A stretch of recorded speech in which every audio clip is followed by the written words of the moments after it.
Welcome back to the 34th meeting of the Rural Affairs and Islands Committee. Before we begin, can I remind everyone to ensure their electronic devices are turned to silent. Just to give you a heads up, I don't intend to continue much beyond 9 o'clock this evening, and it's not because I'm a celebrity. Get me out of here. It's, I think it's probably an appropriate point to stop. But we pick up Stage 2 proceedings of the Natural Environment Scotland Bill midway through the management and control of deer grouping. And I call the next speaker in the debate, Mark Ruskell, to speak to Amendment 29 and other amendments in the group. Yeah, thanks very much, Convener. I think where we are with this bill is that it does largely fix what has up to this point been a pretty broken system of voluntary control. So I think that's good. But it strikes me that there will still be a limited number of urgent circumstances where NatureScot need the ability to immediately control deer, to protect nature, to protect that public interest.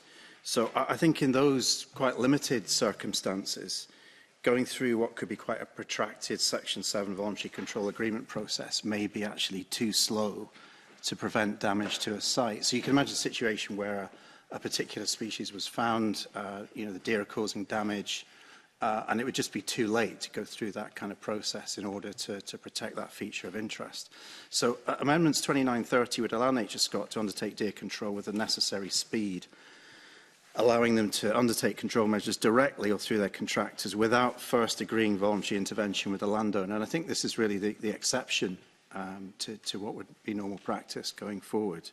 But I think it is important to empower NatureScot by defining clear and specific scenarios where they might need to intervene. And this would help to avoid prolonged delays or loopholes that allow persistent inaction. I'll turn briefly to 246. That would require ministers to implement a national deer management programme.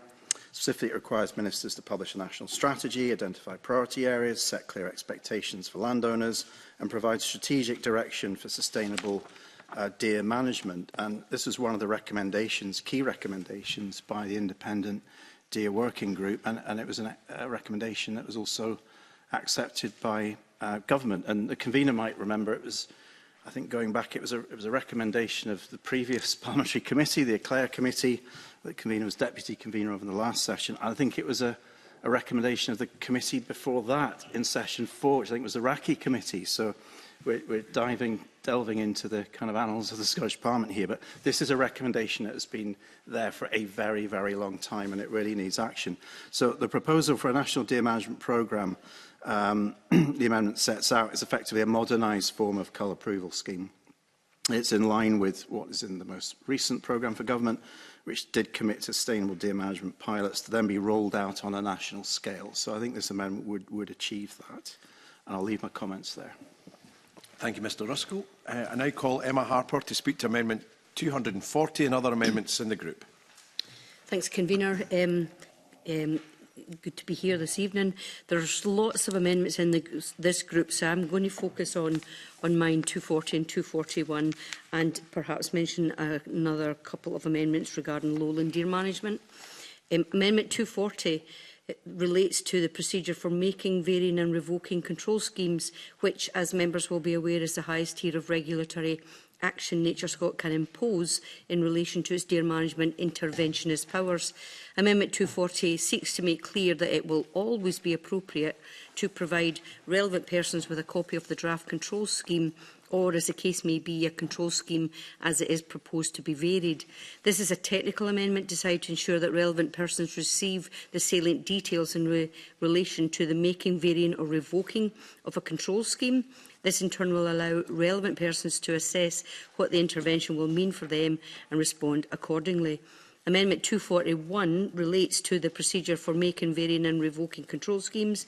241 is a technical amendment which seeks to ensure that every control scheme notification clearly states the date of first publication. The date of first publication is important because there is a deadline relating to objections which follows 28 days after the date of first publication of the notice. Therefore, it's important that any notice clearly expresses the date of first publication so that as to ensure clarity with regards to the objection timeline. And regarding the Lowland deer management plans, Rhoda Grant's amendment number 69 is the one that I was focusing these comments on. I appreciate the intention behind this amendment, which seeks a statutory Lowland deer management plan.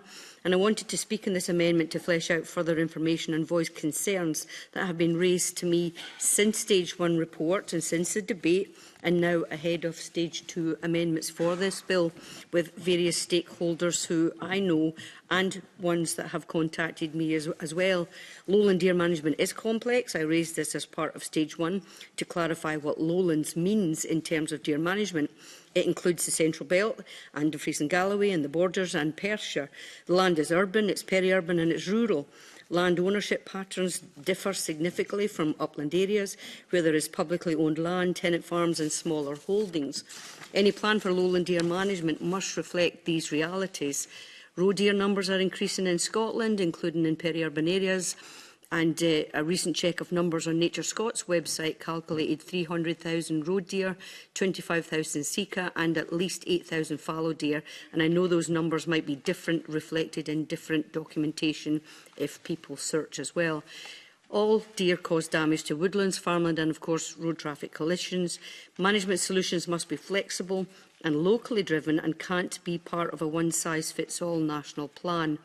Many deer managers are volunteers or recreational shooters who can and do contribute significantly to control efforts.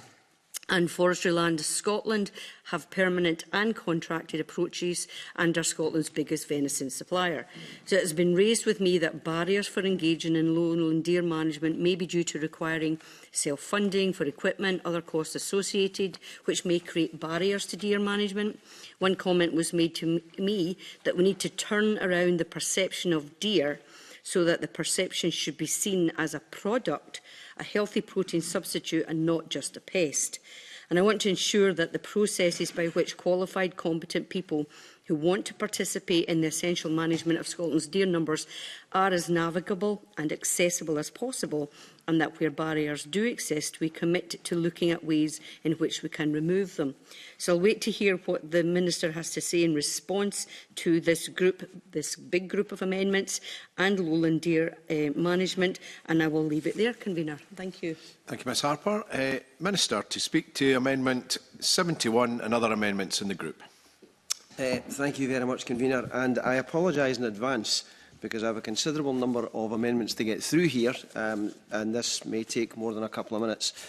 On Amendment 132, it's unfortunate that the member has decided to bring this amendment back again to try to disrupt the proceedings relating to the closed seasons of deer. We have a serious climate and biodiversity challenge in this country, and the advice has been clear across a huge range of experts from both academic and practical backgrounds that if we're serious about protecting our environment and allowing natural regeneration, we must reduce deer impacts, and the only effective way to do that is to bring down deer populations and to reduce deer densities. There is no evidence that shooting male deer during the previously set closed season is detrimental to their welfare, which is the point I was making to the member earlier on. There is nothing to prevent land managers who wish to observe a closed season for deer on their land for the traditional reasons to do so. But skilled practitioners using best practice and local knowledge and expertise are best placed to make the decisions about which deer to shoot and under which circumstances. The Parliament has voted on this matter very recently in 2023, and for these reasons I ask the committee not to support this amendment. On amendments 133, 134, 135, 138, 139, 148, 149, 150 and 151. The changes on these amendments, the changes the bill makes to introduce this ground for intervention for nature restoration stem from a recommendation made by the Parliament in 2017, as just referenced by Mark Ruskell. At that time, the Clare Committee recommended that, and I quote, "The Committee is not convinced the currently available suite of powers are adequate. The Scottish Government now take urgent action to devise alternative measures and simple provisions that lead to action to protect and restore habitats and sites impacted by deer." Unquote. Convener, we're 8 years down the line and the urgency around effective deer management for the purpose of nature restoration has only increased. The provision set out at section 13 of the bill to introduce a new ground for intervention for the purpose of nature restoration aims to do just that. The new ground for intervention is not limitless, and it will only be able to be used by NatureScot when certain tests have been met. To help owners and occupiers of land to understand and anticipate when NatureScot may decide to intervene, NatureScot will be required to include the circumstances in which it will intervene in the management and control of deer in the Code of Practice on Deer Management, and they have begun work on updating that code with stakeholders already. So, I accept that. But I just want to go back to that point earlier in the press statements that came out yesterday. You've been advised by officials that there is a serious risk with this new power, that it undermines some of the sorry, I'm losing my word, the human rights grounds. What are you saying in relation to that then? Because what we don't want to do is cause the Scottish Government a significant amount of money if this gets taken to court. First of all, I presume you are talking, and I don't know how we address each other in this committee, convener, so I apologise if I'm saying you, that's the wrong thing to say, so I apologise. I presume that the member is talking about the press release relating to advice in 2023? Yeah, the Freedom of Information request, yeah. So that was relating to 2023? I haven't got the date in front of me, but yes, but it was in the press. Yeah, so it was widely well, if we're understanding the same thing, that's a press release that was put out about guidance or advice that was given to ministers in 2023. I was not the minister. I'm a different minister, and this is a different government. But surely it still stands. No, if there is a potential legal challenge over 6ZB, then it'd be nice to know if there is a genuine risk to that before we vote on it. We are content that we are compliant with the requirements of the law as it currently stands. We have made the protection of property rights under the API is not absolute. That's another point that we should make. But yes, I'm content that we are more than covered in terms of our, with regards to the information that you are talking about that came out in that press release. Okay. Okay. So, I can't remember where I was now. Yeah, there is nothing to prevent land managers who wish to observe a close season for deer on their land for traditional reasons to do so. Skilled practitioners using best practice. I've read all that. Parliament has voted on this matter very recently. So, yeah, I'm going to move on to amendments 133, 134, 138, 139, 148, 149, 150 and 151. So, the new ground for intervention is not limitless, and it will only be used by NatureScot when certain tests are met. And to help owners and occupiers of land to understand and anticipate when NatureScot may decide to intervene, NatureScot will be required to include the circumstances in which it will intervene in the management and control of deer in the Code of Practice on Deer Management, and they've begun working on updating that code already. So a fair balance is to be struck between those whose land and possessions are affected by the provisions of the bill and the wider general interest of the protection of the natural environment, as well as ensuring that deer management in Scotland is undertaken in an environmentally sustainable and welfare-conscious manner. If we are serious about meeting our climate and biodiversity aims, we must take action now to address our deer populations. I want deer to be part of our functioning ecosystem and for us to maximise the benefits that they provide as one of our greatest resources.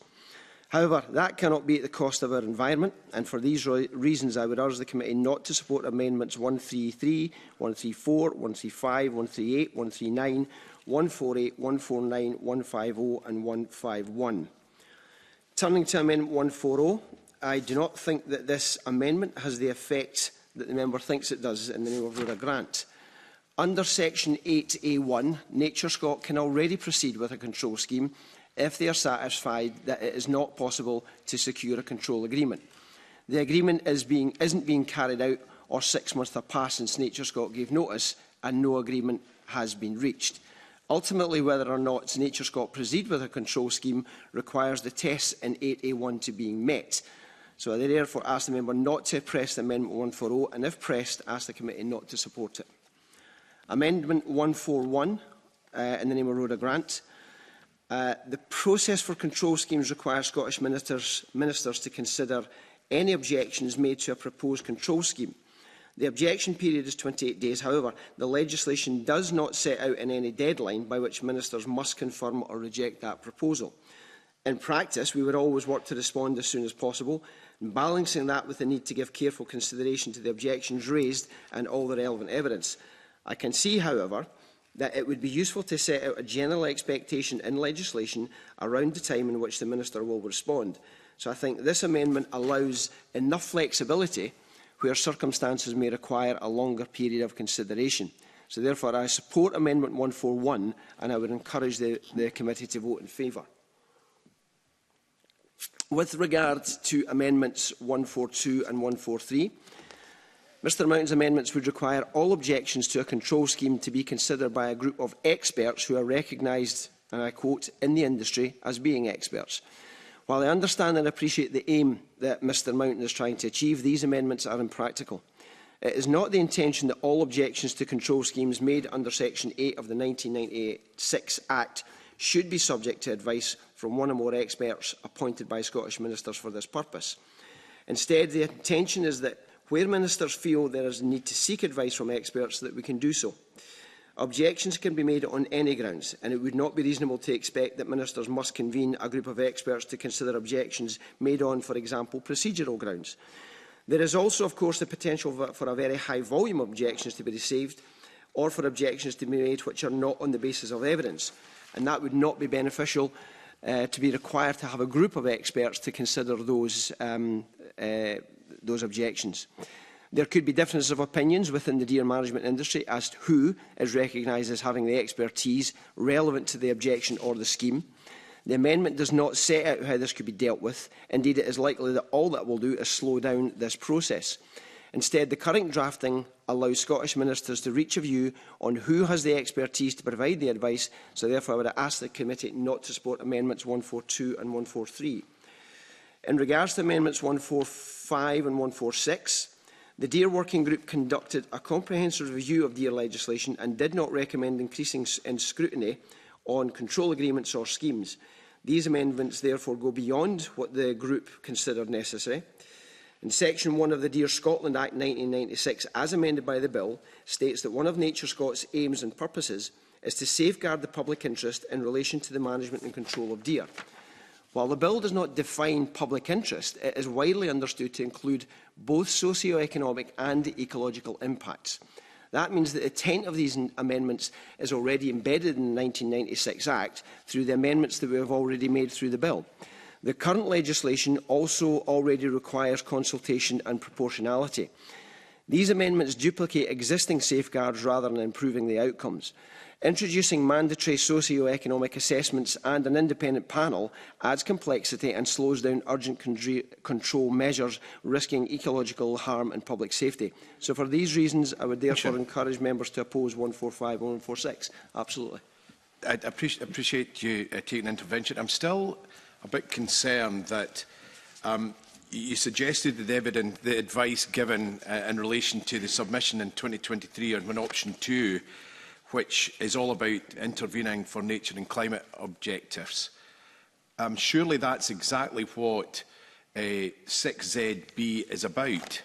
It's all about intervening for nature and climate objectives. So the advice that the Minister will have received to suggest that it's going beyond preventing damage and is a significant shift in balance between public and private interest, and we could expect challenges to this proposal in the European Convention on Human Rights. Is that advice not absolutely in line with 6ZB as it was with option 2 in your submission back in 2023? The whole point of this is we're still looking for voluntary agreements when there is an intervention to be made, and it's going through the whole process before we ever actually get to an enforcement order, which is what I presume you're asking for. Yes. Yeah. So you would still have to go through the entirety of the voluntary process that we would expect Nature Scot to conduct before it ever got to that point in the first place. But you're confident if it did get to that stage, because there maybe wasn't engagement, that those powers would be deemed to be legal under the European Convention on Human Rights? Yes, I do. Okay, thank you. Okay. Thanks, Minister. Turning to amendments 219 and 339. making compliance, albeit where reasonably practical, with the Deer Code mandatory could prevent NatureScot from exercising professional judgment in complex or urgent situations, such as disease outbreaks or severe weather impacts. Wildlife management often requires adaptive responses to ecological conditions, emergencies or local stakeholder needs. And whilst the new suggested wording allows NatureScot to depart from the code where compliance is not reasonably practicable, framing this as a duty to comply could unnecessarily slow down the interventions and increase the administrative burden. The Deer Code was designed as guidance to promote best practice. It is not a rigid statutory rulebook. Excuse me. Turning it into something that must be complied with, albeit even only where reasonably practical, changes its nature and it risks prioritising procedure over the outcomes that we're looking for. So for these reasons, I would therefore encourage members to oppose Amendments 219 and 329. Amendment 220 in the name of Tim Eagle. Section 12 of the bill amends the 1996 Act to require NatureScot to include in the Code of Practice the circumstances in which it will intervene in the management or control of deer. Amendment 220 makes a small but important change, replacing will with may. This ensures that NatureScot have the flexibility to act where intervention is necessary, rather than being obliged in every case. And environmental management requires judgment and proportionality, and this amendment allows decisions to be based on evidence and priorities. And for these reasons, I would encourage members to support Amendment 220. Amendment Treble 2 in the name of Beatrice Wishart. Regarding Amendment 2, I understand the intention to increase the frequency of reviews from at least every 10 years to at least every 5. It's important to note that Section 12 of the bill already provides that flexibility.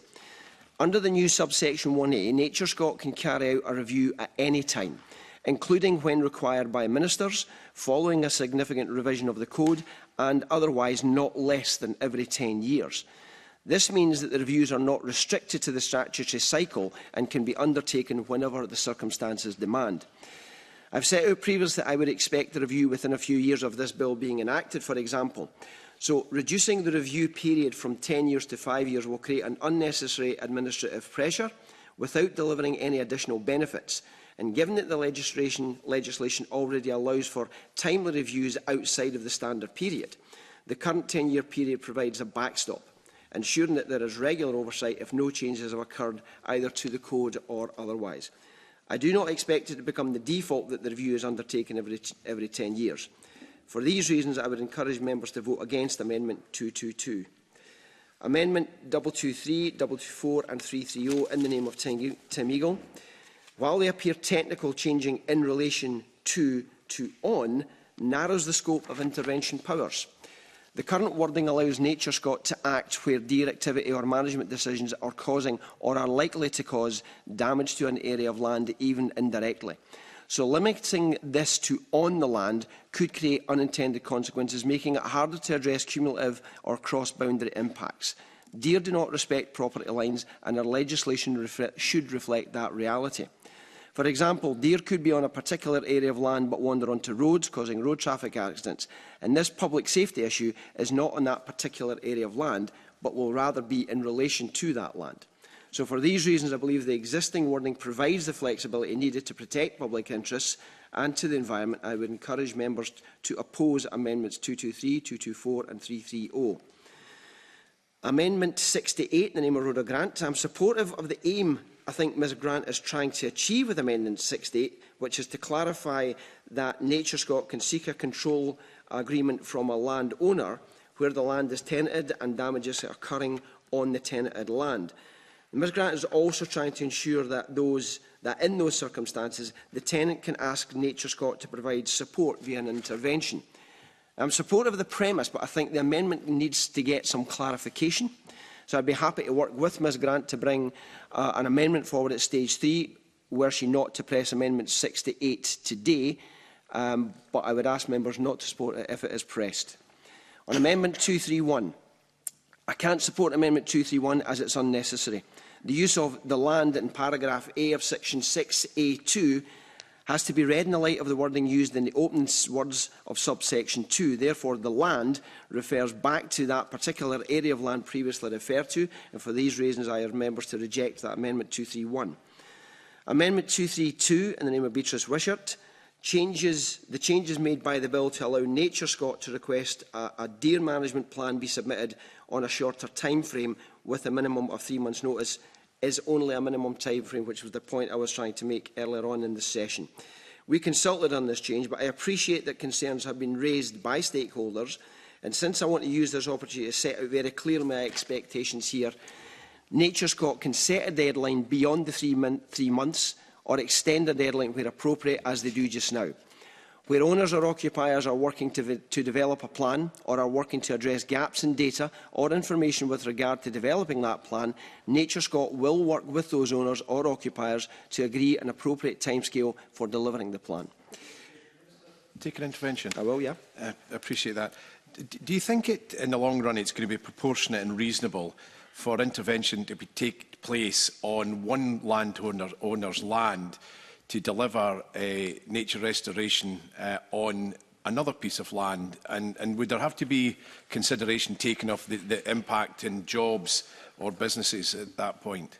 I absolutely accept the concerns that have been raised by stakeholders on this issue. But let's be absolutely clear. That intervention will only happen after we have gone through, or after NatureScot has gone through, a considerable period of asking for voluntary agreements in order to be able to get to a collective agreement. The role of deer management groups will be very important in this issue. But when we have a specific targeted plan that is being introduced on a piece of land or an estate, and there is a very high density of deer which is stopping that that development taking place, or the restoration, or whatever it is that is being done on that piece of land, then yes, it's appropriate to ask the neighbours to share their part. Where the intervention will come in is where a neighbour simply refuses to take part in that conversation.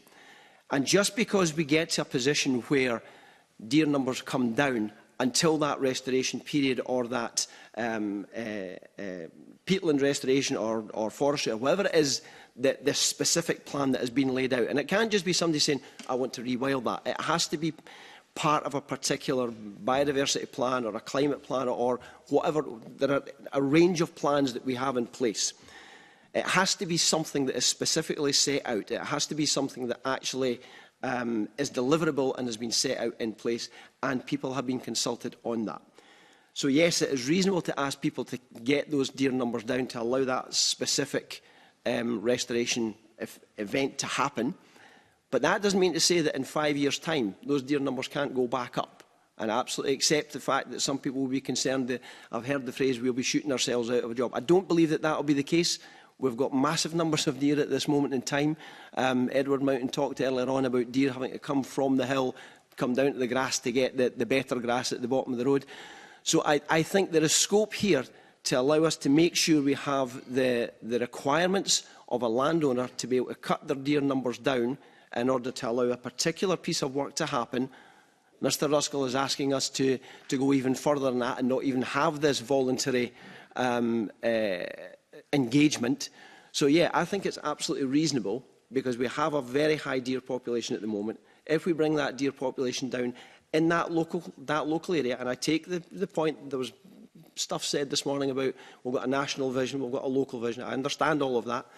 If there is something that needs to happen in that local vicinity, then yes, an intervention is appropriate, but that doesn't mean to say that that would necessarily have to be the same population of deer in 5 years' time or in 10 years' time.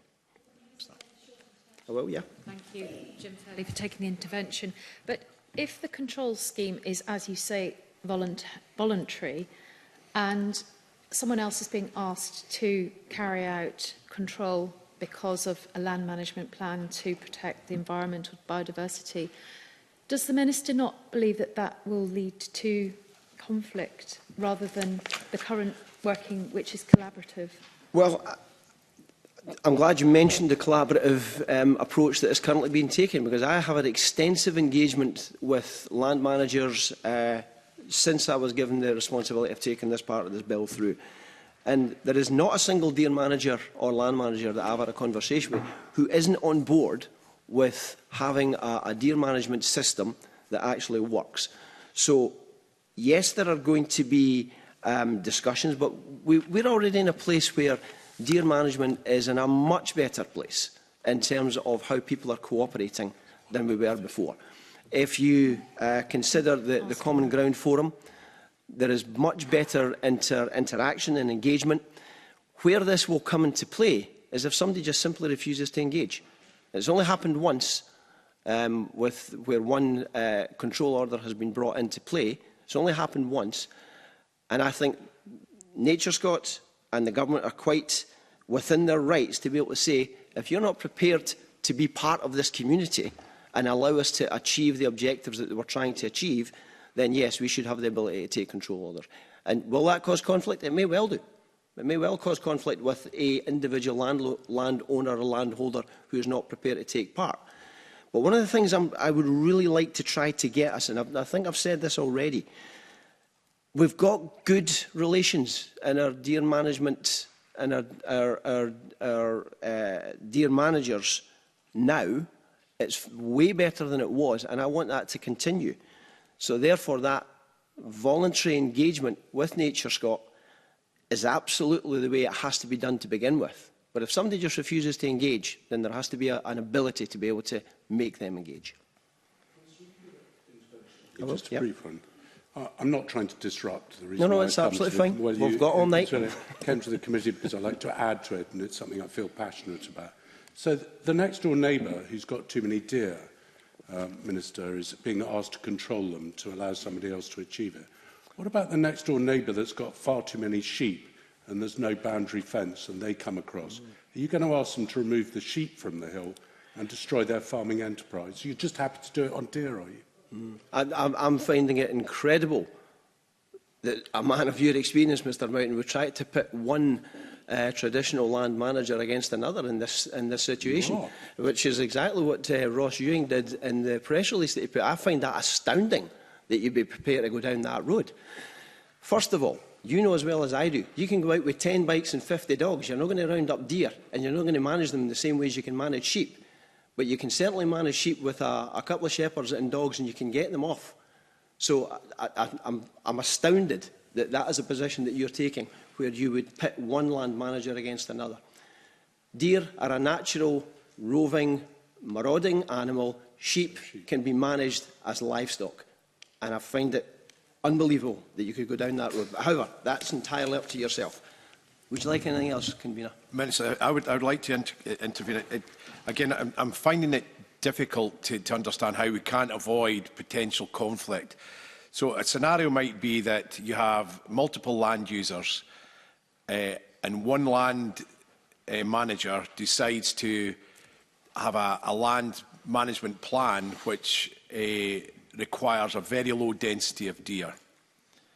If that land management plan is accepted, do all the other landowners round about have to control their deer because that management plan has been accepted? And who decides whether that land management plan is reasonable before enforcement comes in? So it's all very well saying we can sit around the table, but if one land management plan suggests the maximum density is 1 deer per hectare, based on restoring some type of habitat, who decides whether that's reasonable or the impact on adjacent landowners is reasonable? So we currently already do this for deer damage. We've already got that ability in place if it's deer damage. What we're looking to do is to create more biodiversity. Listen, I absolutely get the nervousness from deer managers as to what does restoration mean. It's not something that can be plucked out of the air. It's not something that somebody can just suddenly say, I'm going to restore that and that's what it's going to be. It's got to be, there are examples here of relevant strategies and plans that have to be, it's got to be something out of the Scottish Biodiversity Strategy, the Scottish Climate Change Plan, the Forestry Plan. There are a number of different schemes which somebody would have to sign up to. And in the process of delivering that scheme, if the neighbouring community are asked to bring down their deer numbers, then yes, that is acceptable. But, as I said in my previous, with your previous intervention, doesn't mean to say that that then has to be what it's like for the next 5, 10, 20 years. If there's an allowance for bringing those numbers down, and people that do that work, it allows that restoration to happen, whether it's peatland or forestry or any other kind of restoration. That doesn't mean to say that those deer numbers can't go back up. But what it also means is that if the concern is that people are going to lose their jobs as a result of bringing those deer numbers down, I don't think that that is the case. I think that there is going to be a huge demand for shooters to be able to control deer for many, many, many years to come. I have no concerns about deer stalkers losing their livelihoods. Maybe done in a different way, but I don't believe that that's what's going to happen. And I see Mr Eagles wanting to make an intervention as well. I think there's a real concern here. If I got you right of what you had just said, is a person A can come in and buy a 15,000 hectare plot of land, and they can decide they want to do peatland restoration, woodland planting, all manner of different things on that meets the Scottish Biodiversity Strategy or whatever it might be. But then person B and C or whoever many people around the outside, regardless of what they want to do on their land, might then have to be face the consequences or be placed to do certain control because of what person A has decided to do on their land. Is that what you're saying? But bearing in mind, there's the public interest test, which also takes into account the employability, the local economy, and what that means to... So, in the scenario that they've just given me, where 8 people want to do something and 1 person wants to do something different, Nature Scot would have to consider not just that person's point of view, they'd have to consider everybody's point of view. And that's where you have to have deer management groups and you have to have the local community working and talking together so that they come to a reasonable compromise in order to make sure that this can happen, but not to the point where this is completely detrimental to everybody else. But is this not just the Scottish Government taking a massive leap into the ownership of people's personal choice in what they do with land across Scotland? Because if effectively, is there a risk then that Nature Scot might say, well, person A is doing everything we want, saying all the right things, therefore potentially all traditional land management around them has to comply? No, I don't accept that, because they have a duty to make sure that they have that public interest test, which includes the people who have traditional stalking or traditional deer management on their estates. Okay. So the two things have to be, they have to sit side by side, one way or another, and Nature Scot have to do that. Okay, I think I was just worried by what you... Yeah, sorry. I appreciate the intervention to chat this through, but my colleague Edward Mountain's amendments 145 and 146... Go closer to the mic, my apologies, I can't hear you. Okay, sorry about that. So, amendments from Edward Mountain previously, 145, 146, required Nature Scot to conduct a full financial and socio-economic assessment to get the full analysis of, the control orders or the impact of the control orders.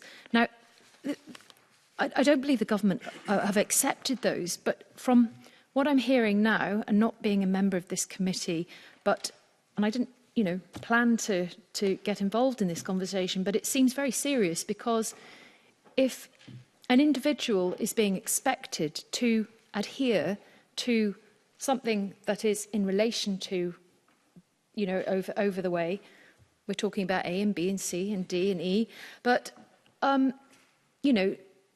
they're going to be out of pocket, and whether they could, keep the jobs going, but there's no understanding here of the impact of the financial hardship that is through those weeks or months.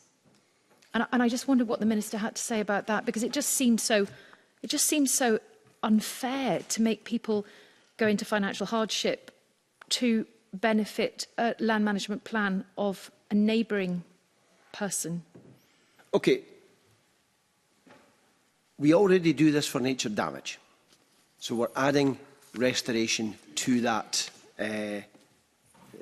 requirement. So this can already be done. The amendment that Mr Mountain has put forward, putting in statute that there has to be an economic impact assessment, which is effectively my understanding of what his amendment would have done. We already have the public interest test, which I've just explained to Mr Eagle. So therefore, Nature Scot cannot dismiss the fact that neighbouring estates have employees who require deer in order to be able to make a living. That has to be part of their consideration, and this is a voluntary agreement to begin with, and it would only ever become a statutory agreement if they could not get agreement through a voluntary process. So I am trusting Nature Scott, I'm trusting the landowners, and I'm trusting the stalkers to be able to find proportionate responses to requirements to allow us to get restoration done in Scotland, which is what this committee has always agreed to. Every time I've listened to this committee, everybody's agreed to this. So this is the method by which we're doing it. We could have made this a lot harder and just said, we're going to legislate and that's what's going to be done. But that's not what we're doing. We're doing this on the basis of trying to get people to work together, to work as communities, to deliver the nature restoration that we're looking for, while at the same time maintaining the ability for people to make a living out of stalking deer. And I don't know how to put it any clearer. I hope that you may disagree with me, but that's as clear as I can make it. Hopefully it gives comfort to the people who are actually shooting deer. That when the other part that you're talking about, we will come on to this later on, but I'm going to address it just now as well. The other part we've got to talk about is when you talk about the financial hardship, we've got to make venison worth money. We've got to make venison valuable. We've got to get it up the pecking order in terms of its ability to be part of our heritage, part of our culture, part of the thing that people will look to Scotland to say they've got fantastic wild deer and we're going to eat it. And there are things that we would very much like to do to bring that forward. So, and I get that this can be difficult. This is going to feel like a change and it's going to feel like a threat to people. I absolutely understand that. But we're doing this in a very proportionate way. There are policy objectives that we are going to try to achieve, but we want to take people with us, and I think that we're doing that with the legislation that's in front of us. Anybody else? No? Okay. Right, okay. I'm just going to go straight to the end of that because I think we've exhausted everything through that little interaction. I would ask the member not to press Amendment 232, but if it's pressed, I would ask members not to support it. On Amendment 69, Rhoda Grant, good deer management is about achieving balance, and that's exactly what we've just discussed at some length. What that looks like in different local areas will very much vary depending on the immediate environment and the impact deer may be having. And we also take the members' points about the complexity of managing deer on the lowlands, and I agree that there are very different circumstances and barriers to be addressed. I think there will be more benefit in establishing a national deer management plan which brings together all of these strands to ensure that we're not working in silos. That National Deer Management Plan could certainly have a specific section on lowland deer management, which addresses issues like the different approaches to collaborative deer management and Nature Scott resources, which I am very happy to work with Ms Wishart on. As a result, I'd like to suggest working together with Mark Ruskell on his Amendment 246 at Stage 3 of the bill, so that we can develop a national... Give me 2 seconds till I finish this. So we can develop a national deer management plan which will be capable of addressing the issues raised by Amendment 69. It is on this basis that I'd ask the member not to press Amendment 69, but I'll take the intervention from someone. Yeah, Emma Harper. Thank you, Minister. I know I didn't have a particular amendments about lowland deer management, but there have been so many people have came to me recently about urban and peri-urban issues around the M8, around Glasgow, the differences in our areas where we've got a big mix of rural and urban and peri-urban. So I would be interested in gathering some more information and engaging with the Minister also ahead of Stage 3 to look at what we can do to make sure people are aware of the differences and the different approaches in deer management. Would the Minister be open to further discussions? The more the merrier. Okay. Absolutely. Thank you. Amendment 246. Yeah. And I did ask Rhoda Grant not to press Amendment 69. So on Amendment 246 from Mark Ruskell, I appreciate the member's intention to create a national deer management plan, and while we share the ambition to address the rising populations, this amendment as drafted would lock us into a rigid 5-year programme with fixed cull targets.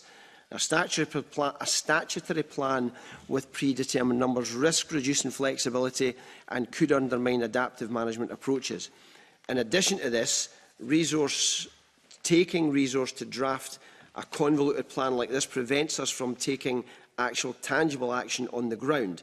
So for these reasons, we can't support Amendment 246 at this stage, but I very much like to work with Mr Ruskell and other stakeholders ahead of Stage 3 to ensure that any proposals are fit for purpose. On Amendment 225 from Beatrice Wishart, I oppose this amendment because it risks weakening the effectiveness of the bill's nature restoration objectives. By inserting the words materially, we raise the threshold for intervention, meaning NatureScot could only act when deer prevent or materially reduce the effectiveness of work, a project or a natural process. This sounds reasonable, but in practice it creates us problems, because the amendment also delays action, and many of the environmental impacts start small and they accumulate over time. It introduces ambiguity because materially is a subjective term. It will invite disputes over what qualifies as material harm. It will add complexity and it will slow the enforcement. Instead of clarity, we risk uncertainty and challenge with this amendment. It reduces flexibility, and NatureScot needs the ability to be able to act proactively, especially where cumulative minor impacts undermine biodiversity targets. This amendment limits that discretion and could compromise Scotland's climate and nature commitments. So for these urgent reasons, I urge members to reject Amendment 225. Amendments 226, 227, 228, 229 and 230 in the name of Tim Eagle. I cannot support these amendments as they collectively weaken the bill's ability to deliver effective nature restoration. Amendment 226 removes natural processes, meaning NatureScot could not act where deer are or are likely to prevent or reduce the effectiveness of a natural process that protects the natural heritage or environment and is for or contributes to a climate change, biodiversity or environmental target, strategy or plan that applies in Scotland. Amendments 227, 228 and 229 change the wording relating to preserving, protecting, restoring and enhancing, creating unnecessary complexity in an attempt to narrow the scope of the ground for intervention, and in doing so potentially excludes projects that focus on only one objective. And finally, Amendment 230 removes "or environment", narrowing the scope to natural heritage alone and undermining integrated outcomes like soil health, water quality and climate resilience. These changes may seem technical, but together they reduce the flexibility, create ambiguity and limit the bill's reach. And the original wording is clear and comprehensive. So for these reasons, I would encourage members to oppose the amendments 226, 227, 228, 229 and 230. Amendment 233 in the name of Rachel Hamilton. It's well-intentioned. It introduces a significant policy and practical challenge, but it risks undermining effective deer management. It also imposes a statutory duty on local authorities to require them to manage deer on all the land that they own or control, including roads. From the outset, it's not clear what is meant in the member's drafting of "otherwise under its control", and I'm not sure what specific land would be covered by that duty. In practice, it creates an unfunded mandate, and many councils, particularly in urban and lowland areas, lack the expertise, resources and infrastructure to deliver safe and sustainable deer management. Without dedicated funding or training, this duty would be unrealistic and unevenly applied across Scotland. Secondly, the requirement to prepare and publish deer management plans adds an administrative complexity, and councils already face severe budget pressures, and this amendment would divert resources from their core services, and it risks creating plans that look good on paper but actually cannot be implemented effectively.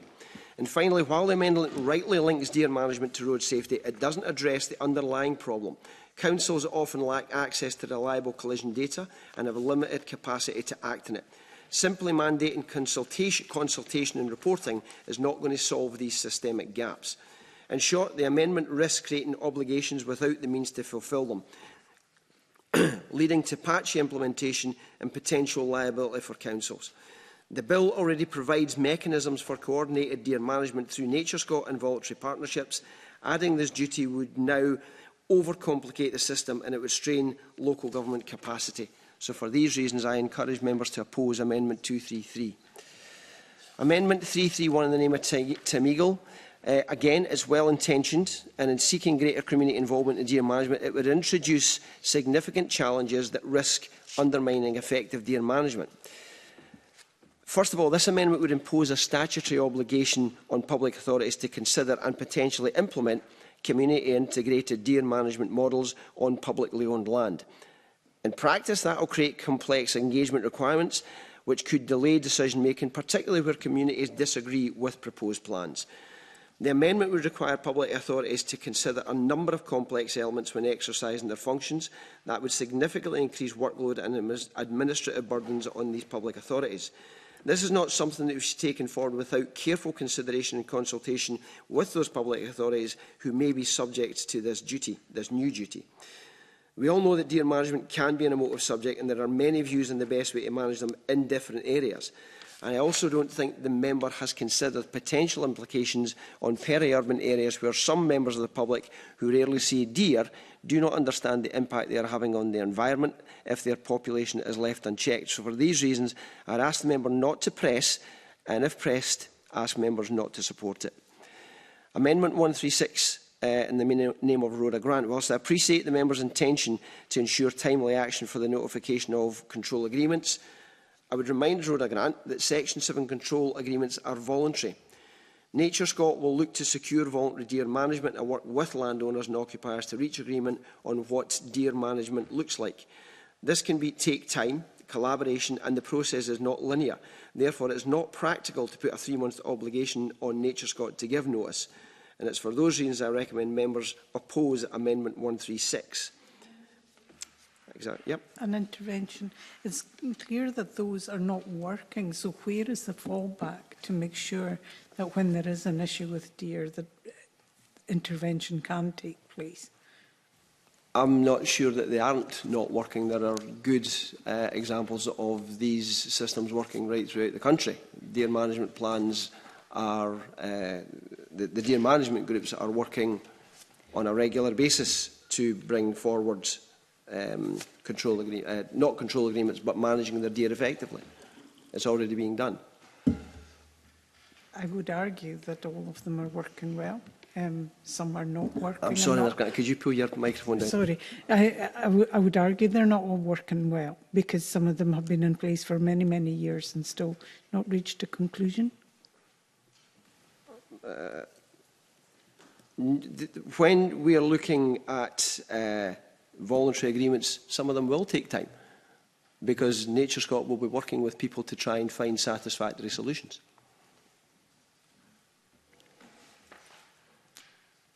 And I don't want to get, apologies, I don't want to get into a conversation about this, but it feels to me that if something's going on for years, then it's not really achieving its goal.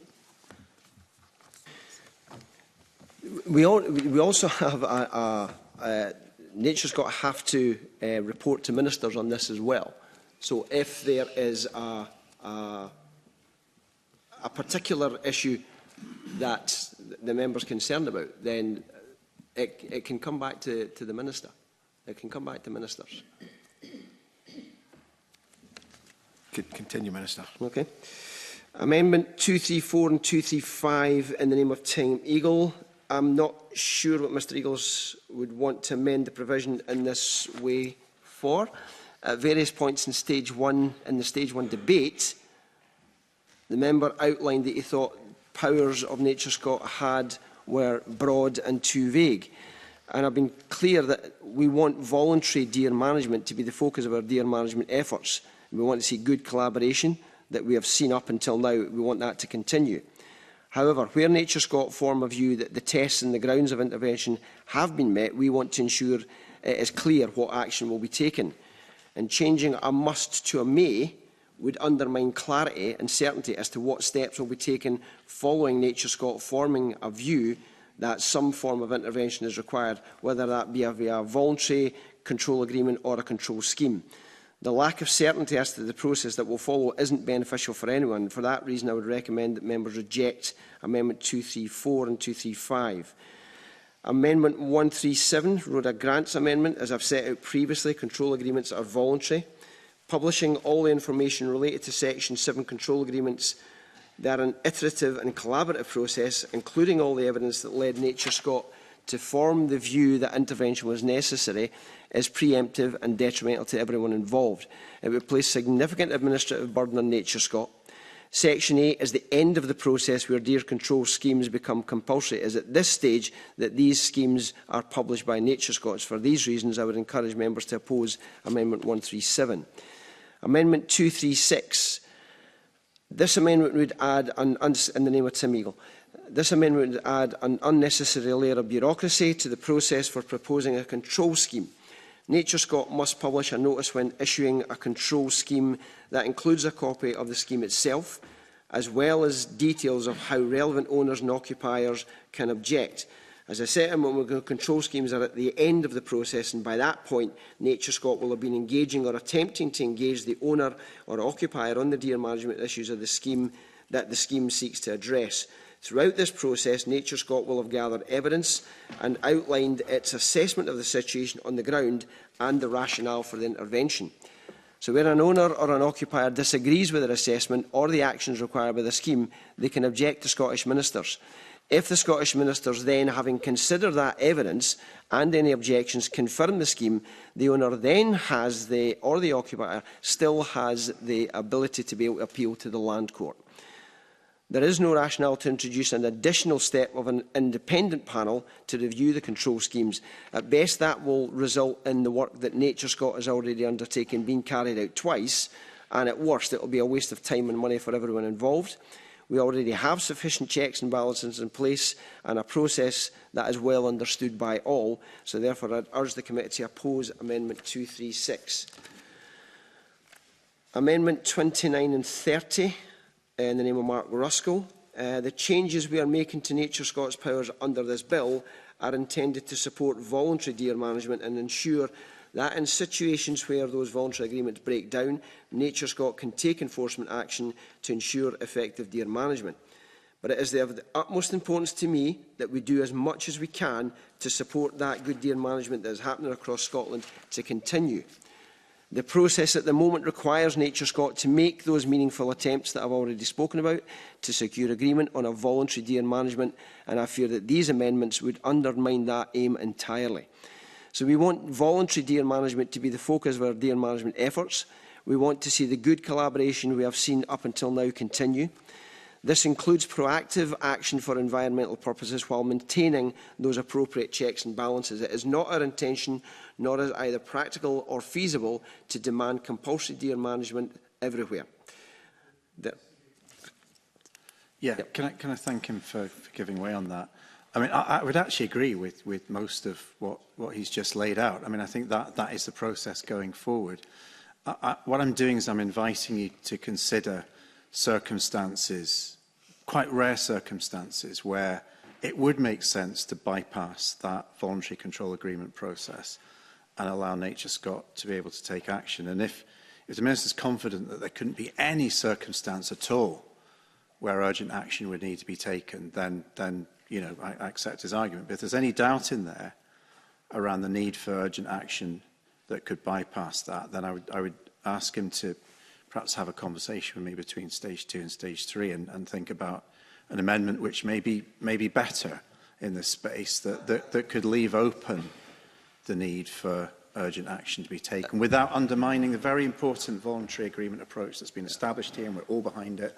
We wish you well with it, but, you know, exceptions. I am not minded to change my position on this, because as far as I'm concerned, we have to have that voluntary conversation. Yep. I cannot see any rationale where we would not be asking Nature Scot to find a voluntary agreement before we went to a control scheme. And I'm happy to have a conversation with the member after this session. Yes, I am. Is it not a bit of an oxymoron? It's a voluntary control scheme. The word control says it all. And there will be points where the voluntary part of it does disappear, and it is about control. And along the similar lines that Mark Ruskell, what safeguards are there when those controls, rather than voluntary methods, come in? Where's the safeguards? Safeguards for whom? For the land managers who are being controlled. by legislation rather than there will entering only, into a there will voluntary only scheme? have to be a control scheme if we cannot find a voluntary scheme in order to reduce deer numbers. And I go back to the point I made earlier on in this. We have got very good working relationships. We have developed very good working relationships with deer managers across the country through the deer management groups, and I am confident, particularly given the fact that we've only ever had one enforced control scheme ever put in place, that NatureScot will be able to find those voluntary agreements in the vast majority of cases. But I'm not prepared to go down a position where we go straight to a control scheme without seeking that voluntary agreement in the first place. Okay? So I won't go to... Okay, the last paragraph of that response is I do not want to alienate landowners and I want sustainable deer management to be a common goal. Therefore, I cannot in good faith support this amendment. I ask our members to oppose Amendment 29 and 30 in the name of Mark Ruskell for all the reasons we've just discussed. Amendment 237 would reduce the flexibility of NatureScot in the name of Time Eagle 237 and be able to make accommodations for delivery of actions required as part of a control scheme. The provision for Mr Eagle's amendment allows NatureScot to extend the timeline for delivery of actions under a control scheme. This provision currently exists in the 1996 Act and is simply being replicated in this bill. And it is right they can do this where there may be mitigating circumstances hindering delivery. So I'd urge members to oppose 237. Amendment 239, in the name of Beatrice Wishart. NatureScot is required to both publish a copy of a control scheme and to give notice to any owners or occupiers on the land to which the control scheme imposes requirements. I understand that the rationale behind Ms Wishart's amendment is to ensure that owners or occupiers who are likely to be affected by the scheme should be notified too. I think this will provide additional certainty for those with concerns about the impact of deer management in their area. However, the amendment as drafted goes much further than that, and the current drafting would enable those neighbours who may reasonably expect to be affected by the scheme or to object to or appeal once confirmed a control scheme. And it is not our intention that this should be the case. We think it is appropriate that owners and occupiers who must take action under the control scheme are the group to whom objections and appeals should be available. If the member is content not to press Amendment 239, I'll be happy to work with her ahead of Stage 3 to return with an alternative amendment. However, if the amendment is pressed, I would ask that the committee reject it. Amendment 240 in the name of Emma Harper. I understand Ms Harper's rationale for this amendment and that upon reading the provisions, there may be a question in what circumstances it would not be appropriate to provide a copy of the draft control scheme to relevant persons. So for the sake of clarity for all involved, I am supporting Ms Harper's amendment and asking the committee to do the same. On Amendment 241, I am happy to support this amendment to require NatureScot to include the date on which a notice of Section 8 is first published as part of the publication. I think that will add clarity for those viewing the notice, and I urge the committee to support Amendment 241. Amendments 242 and 243 in the name of Beatrice Wishart. I apologise. In practice, these amendments 242 and 243 will not have the meaningful impact on those required to be consulted by NatureScot. The list in Ms Wishart's amendment could already be covered if Scottish ministers considered that representatives of relevant persons were appropriate to consult. Ultimately, it is important that there is some discretion as to who should be consulted so that Scottish ministers do not require to contact organisations unnecessarily, and instead this can be considered on a case-by-case basis. If Ms Wishart has another intention, I'd be happy to discuss this further ahead of Stage 3.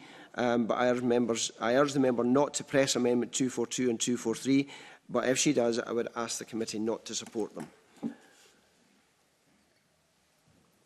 Bear with me, convener. Turning to Amendments 238 and 244 in the name of Tim Eagle, the bill introduces a requirement for NatureScot to register any control scheme made under Section 8 of the 1996 Act against the land to which it applies. It does so in order to ensure that should land ownership change while a control scheme is in place, there is a continuity in the deer management.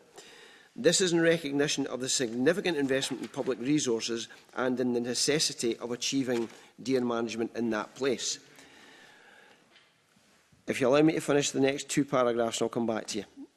Now, that not only ensures that the continuity, but it also provides potential purchasers of land with prior notice of the deer management that they would be expected to undertake.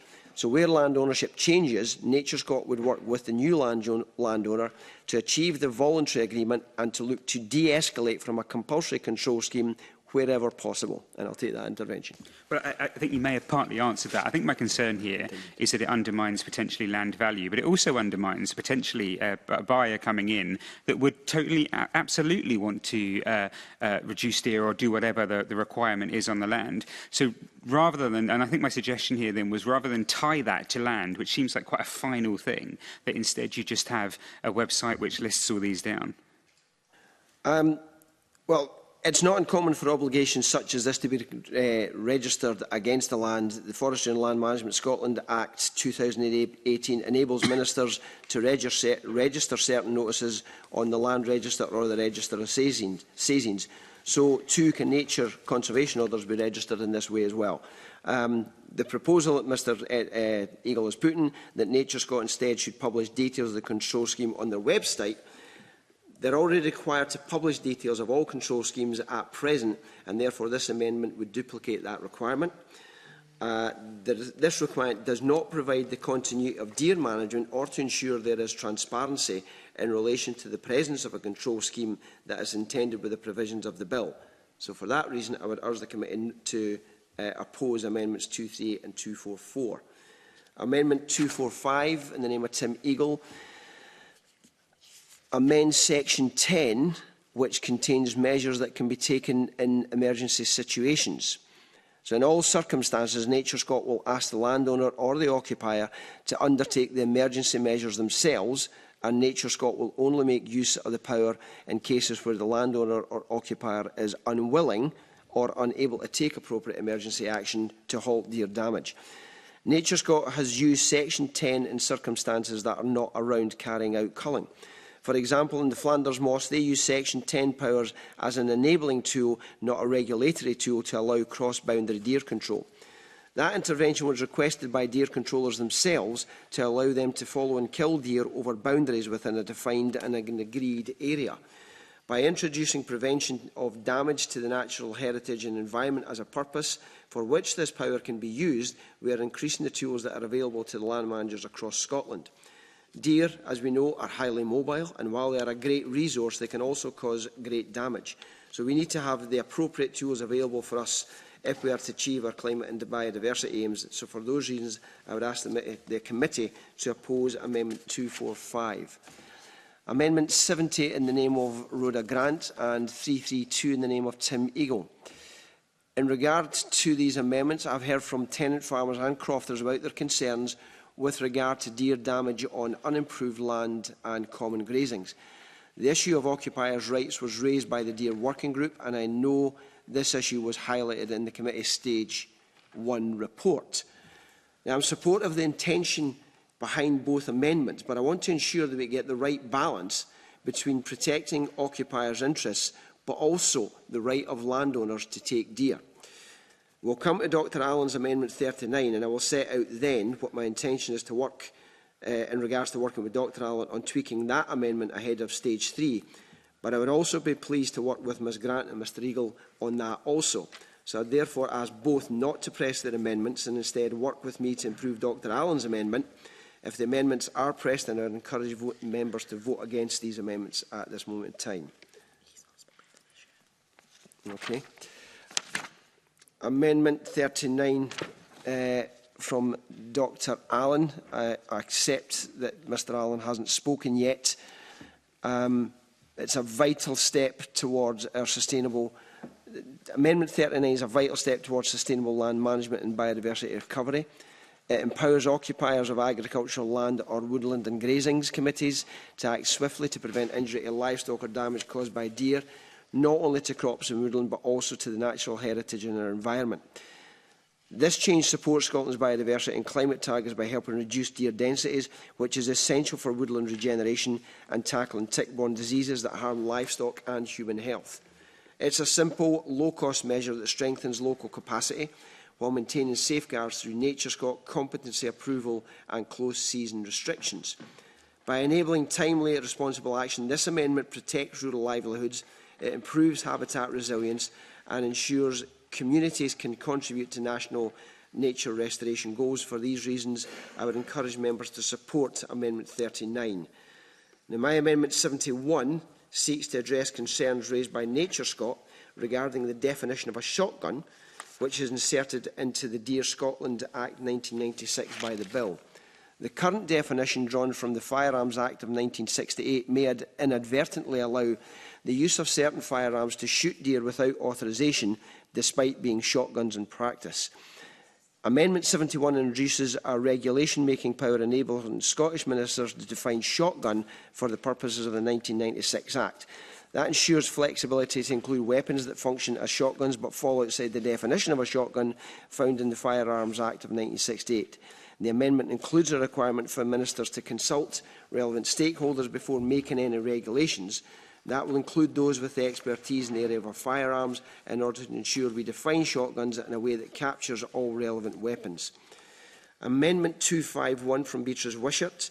While we fully support the principle of transparency in deer management, I ask the member not to press this amendment today. The proposals for a national dashboard is ambitious, but introduces significant technical and resource challenges that require careful planning. We share the objective of improving public access to deer management data, and we are already exploring opportunities to achieve this through NatureScot's existing deer management app. Now, that platform can be developed to provide much of the functionality envisaged by the amendment without creating the additional legislative complexity. So we are fully committed to improving the data and the information we gather on deer management and to making that information more readily available to the public. So I would welcome the chance to discuss this further with the member and to ensure that the member's aims are met in a practical and cost-effective way. If you allow me to finish, for these reasons I would ask that Amendment 251 is not pressed at this stage, but that if it is the committee not to support it, somebody ask for an intervention. Rachel Hamlin. Yes, thank you. Minister, in terms of, I understand that you've just offered to work with Beatrice Wishart on this particular amendment, but what is the current conduit for individuals or authorised persons to actually record data? You spoke about, did you say it's already being done, Minister? There's a NatureScot app right now where deer managers, where they shoot a deer, they record that in the NatureScot app. That gives the location of where that deer was taken out, yes. So, but that is voluntary at the moment, it's voluntary, Minister. Yes. So can I just ask, just to be clear, the government are saying that they will work with Beatrice Wishart to make that mandatory? We also require cull cull returns at this moment in time, but I'm more than happy to talk to Beatrice Wishart about how we improve the amendment that she's put forward. Okay, thanks. Where was I? Minister, we take intervention at that point. It's my understanding that the app that you refer to is just a pilot. Is there your intention in the future to bring that in across the whole country and potentially mandate for the use of it? Cull returns are currently happening all over the country, and yes, it is a pilot at the moment, but it is definitely something that I think we can develop as we go forward. Okay? Thank you. Okay. Amendment treble 3 in the name of Tim Eagle. I appreciate the member's efforts to seek to incentivise sustainable deer management by introducing a requirement on Scottish ministers to establish and maintain financial assistance schemes. I do not believe that this is something that we need to legislate for. We are already taking strides with our incentive programmes, which are being piloted across Scotland, led by NatureScot and the Cairngorms National Park Authority, which financially support deer managers to control numbers of deer in specific parts of Scotland in response to the climate and nature emergencies. And one of those schemes is focused around central Scotland. We are continuing to assess what support is needed specifically in lowland areas as well. Our intention is to utilise the learnings taken from these pilot schemes and expand schemes further to support deer management and wild venison markets. And ultimately, this is not something we need to legislate for, and it's for these reasons I would ask the member not to press Amendment Treble 3, and if pressed, I would ask the committee not to support it. Amendment 310, and I will, yeah. I'm listening to his comments carefully about 333, and he's saying that, you're saying that this wouldn't, we don't need to put this into legislation, but would it not deliver some certainty, though, about the direction of travel and, the need to build up those venison markets, the need to ensure there are effective groups everywhere in Scotland that are really realising the advantages of effective deer management? I mean, would an amendment like this not kind of underline the importance of where the government's going and the certainty that there will be investment going forward? I don't think that legislation is the way to ask people to eat venison, to be perfectly honest with you. I think there are better ways for us to be able to do this. I give an absolute assurance that I'm committed to making sure that we do everything we can to make sure that venison is a product that people want to eat, they want to be able to get access to, and change the culture of where we are at this moment in time. And I'm not sure that, in fact, I'm fairly certain that legislation is not the methodology I've been able to do that. Yes, I think, and I'm grateful for that point, that you are absolutely keen on doing this. But if you are so keen on doing it, then why not put it on the face of the bill? Legislation. And I would much rather that we were doing this from the basis of asking people to eat venison and not asking them to I'm talking about more incentives. Yeah, well, the incentive, as far as I'm concerned, the biggest incentive we can have is creating a vibrant market for venison, and that is where I would hope that we are heading to, is making sure that people see venison as very much part of our heritage and culture. Convener. Thank you, Minister. It's not the case that these schemes, it would be almost impossible to roll them out and incentives on a nationwide basis, given the cost? Well, I would much rather that we weren't paying people just to shoot deer with and then have no value to it. I'd rather that what we're doing is creating a market for a product which we should be very, very proud of. And I think there is much more value in that for the country, for us to be able to say to people, venison is a brilliant product, come to Scotland, eat it in great quantities, and it will create a market for people who are controlling deer across Scotland. Anybody else? Yep, Emma Harper. Thanks, Minister. So in my engagement with the Lowland deer shooters, they're absolutely in agreement with you that we need to create a product that's sought after.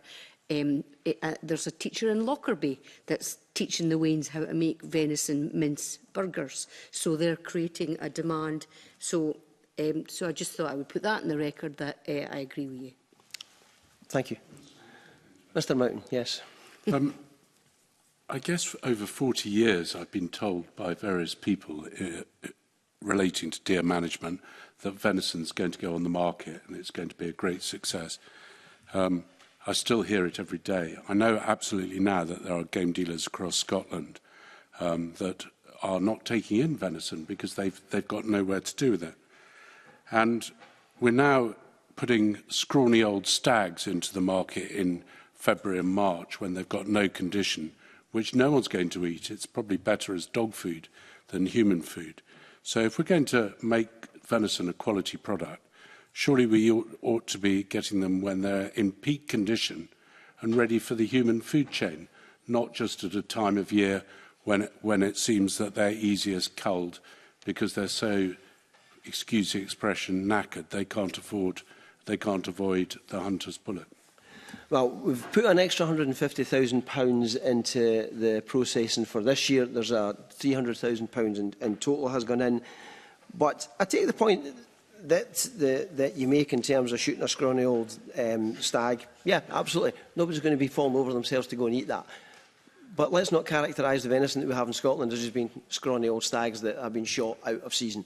Because that's not what it is. And I think that undermines the message that we're trying to get out from this bill, which is we've got a fantastic product here in Scotland. We should get behind it. We should eat as much of it as we possibly can, and it will have multiple successes in how we go forward from here. Yes, I will. Thank you. Again, I mean, my understanding is that deer management isn't about just shooting stags, not red deer, because we've got different species of deer and there's the hinds as well. And that's what that's why we're here today, isn't it? Yes, it's about deer control right across Scotland. Nobody else. I see a convener might want to come back. I'd just like to remind members, this is about getting through amendments, not an opportunity to make statements for the record that don't actually allow us to make progress. I'm just aware that it's taken quite some time and we're not at the end of this group yet. Not that I want to stifle debate, but there needs to be a purpose to it in relation to the amendments we're debating. Thank you. I shall refer back to that if I refuse to take amendments in the future, convener. However, Amendment 310 in relation to Amendment 310 in the name of Tim Eagle, I absolutely agree on the importance of clear guidance before new duties take effect. But I ask the member not to press this amendment today. We are committed to working with the member to ensure the code is developed promptly and in consultation with stakeholders so that the guidance is available before commencement. NatureScot has already begun work with stakeholders to update the code through a working group, and that will continue as the bill progresses to ensure that this work is being done in sync wherever possible. However, tying commencement to the laying of the code of practice could delay the implementation of key measures that will allow us to support that nature restoration that we're looking for. But I'd be very happy to meet with the member to discuss this issue and how we might address the concerns around the sequencing further. But I would ask him not to press, and if it is pressed, encourage members not to support it.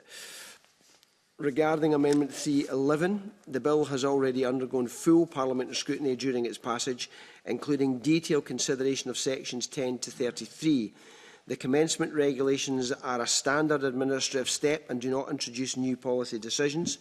Requiring affirmative procedure at this stage would add unnecessary delay and bureaucracy without improving accountability. And for those reasons, I would encourage members to oppose Amendment 311. Apparently, my apologies, convener, I missed Amendment 147 from Rhoda Grant. The changes we are making to NatureScot's powers under this bill are intended to support voluntary deer management, ensure that in situations where those voluntary agreements break down, NatureScot can take enforcement action to ensure effective deer management, and it is of the utmost importance that we do this so that we can support good deer management that is happening across Scotland to continue. The process at the moment requires NatureScot to make meaningful attempts to secure agreement on voluntary deer management. I fear that these amendments would undermine that aim entirely and could be detrimental to good relations that have been fostered to date.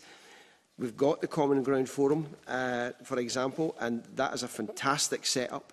So, in good faith, I can't support this amendment. I'd ask members to oppose that one as well. Take an intervention, a very short intervention. Would he be willing to speak to me ahead of stage 3 to look at what action people can take where everything else has failed and they're being passed between one estate and another? I'm happy to. Thank you, convener. Thank you, Minister. I now call Alistair Allen to speak to Amendment 39 and other amendments in the group. Thank you, convener. I'll speak to 39, which I believe responds directly to the concerns expressed by crofters, tenant farmers and rural communities who face, as we've heard today, increasing damage from rising deer numbers. And I'm grateful for the fact the government's been willing to work with me on this amendment. Currently, such occupiers, such tenants, can only act on improved land and on enclosed woodland, leaving moorland and common grazings vulnerable. Deer, as everyone knows, move freely across these landscapes, causing harm to crops, woodland regeneration and livestock, and contribute to tick-borne diseases such as Lyme disease and louping ill. Amendment 39 extends the right of tenants to take or kill deer to all types of land, including moorland, and empowers grazing committees to act collectively on this. It is a simple, low-cost measure that supports Scotland's biodiversity and our national target to reduce deer densities by 50,000 annually. If I can touch also on Rhoda Grant's point, I don't feel that we need to be, I hope, in conflict in our aims on this. I don't think we are. And I know that I think she was referring to Amendment 70, were you? Or possibly you were talking about other areas, other amendments. I mean, I certainly hope that the amendment I'm putting forward here is a good way and a sound way to empower tenants to have the same kind of rights to control these issues as landowners in a moment. And I would hope perhaps that if she feels there are still issues outstanding, we might be able to work on them at stage 3, but I'll take an intervention. I think, because the Minister has agreed to work on this point, but I think what I was trying to get across in this is that there is a risk, a public safety risk here, if the notification elements aren't right and that the tenants and landlords aren't aware where each other is shooting. Do you accept that? If a landlord isn't aware where his tenants are, there's something wrong with the landlord, frankly. And if that can be, if that criticism could be levelled at tenants, I'm not sure why it couldn't be levelled at landlords. I'm not saying, if you can let me finish, I'm not saying that to make a point against landlords. I'm just saying that, for instance, on issues of safety, I don't see any reason why, by passing this amendment, we're not saying that tenants have to, should and must live up to all the same obligations around safety, for instance, as landlords and their shooting guests would have to. I thank Dr. Allen for taking the intervention. I know you think through your amendments carefully.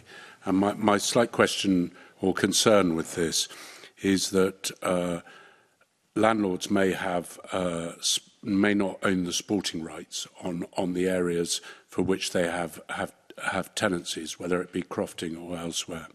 So that by giving a tenant a right to do something which interferes with the sporting right, could I ask what checks you've done to make sure that this doesn't leave the government legally at sea by giving somebody else a right and therefore impinging somebody else's right for which they may already have paid money for? Well, I appreciate that there may be, I'm going to get the term wrong, but sporting tenants or may have the rights, may exercise those rights rather than the landlord. I accept that. But I don't really feel that it leaves anyone in government or elsewhere liable, as I say, to ensure that tenants are in a position to ensure that their land, their interests are not damaged by large numbers of deer. As I say, I feel, working with the government, that I've managed to come up with an amendment that ensures that tenants have those rights. But I think that you make an important point about communication, and I didn't mean to be flippant in response to you, but there is a need for communication, whether it's with a landlord or with a sporting tenant, in all of these things, to ensure that all of this is done responsibly.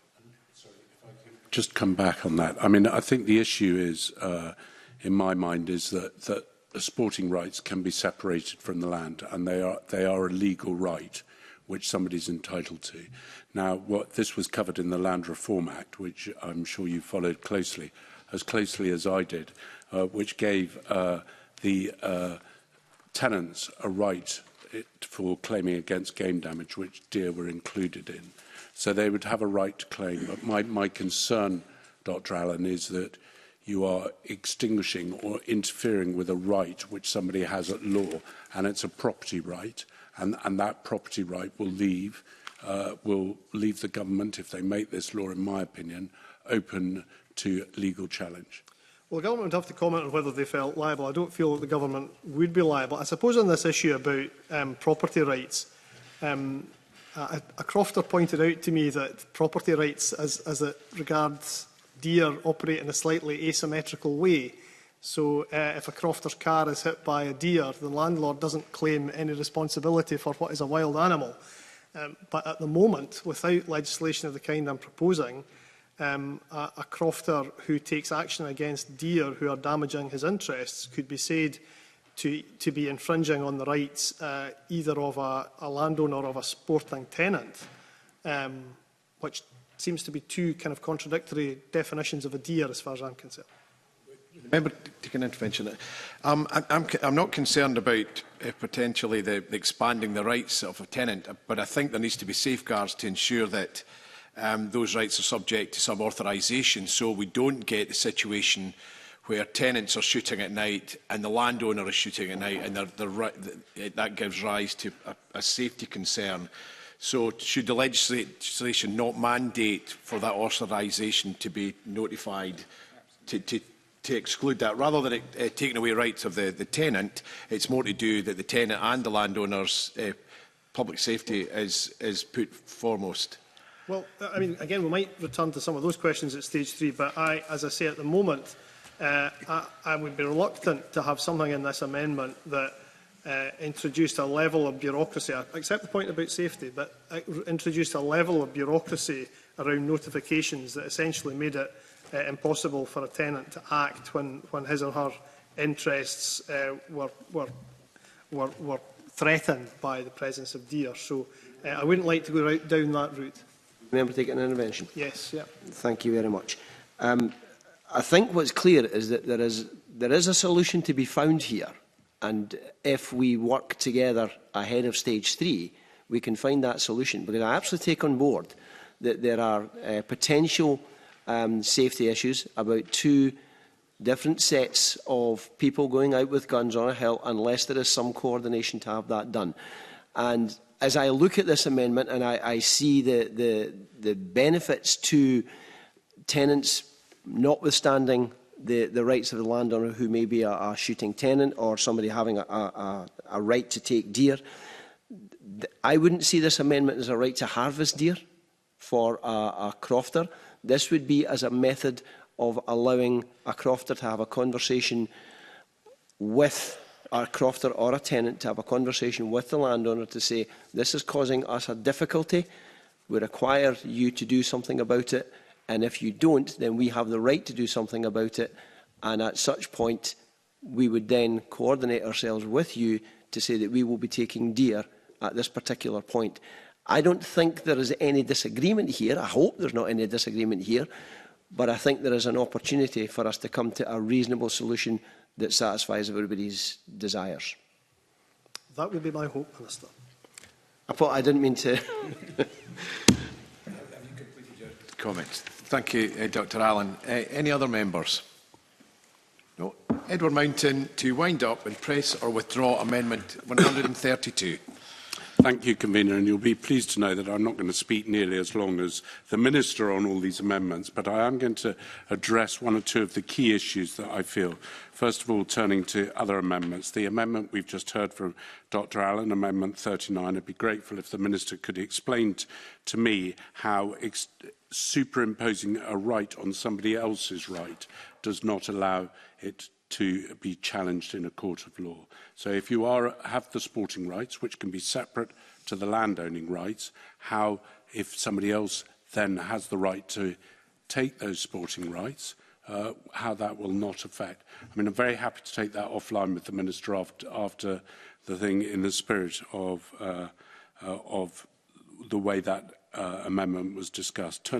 If you're happy to do that, Minister, I'm happy to move on. Happy to do that. Okay, turning to some of the other amendments, I think just looking at Beatrice Wishart's, I'm slightly nervous about praising any amendments on the basis it may be a kiss of death to them. But let's hope that it's not. Beatrice Amendment 232 on deer management plans, I think extending it from 3 to 6 months is a good idea.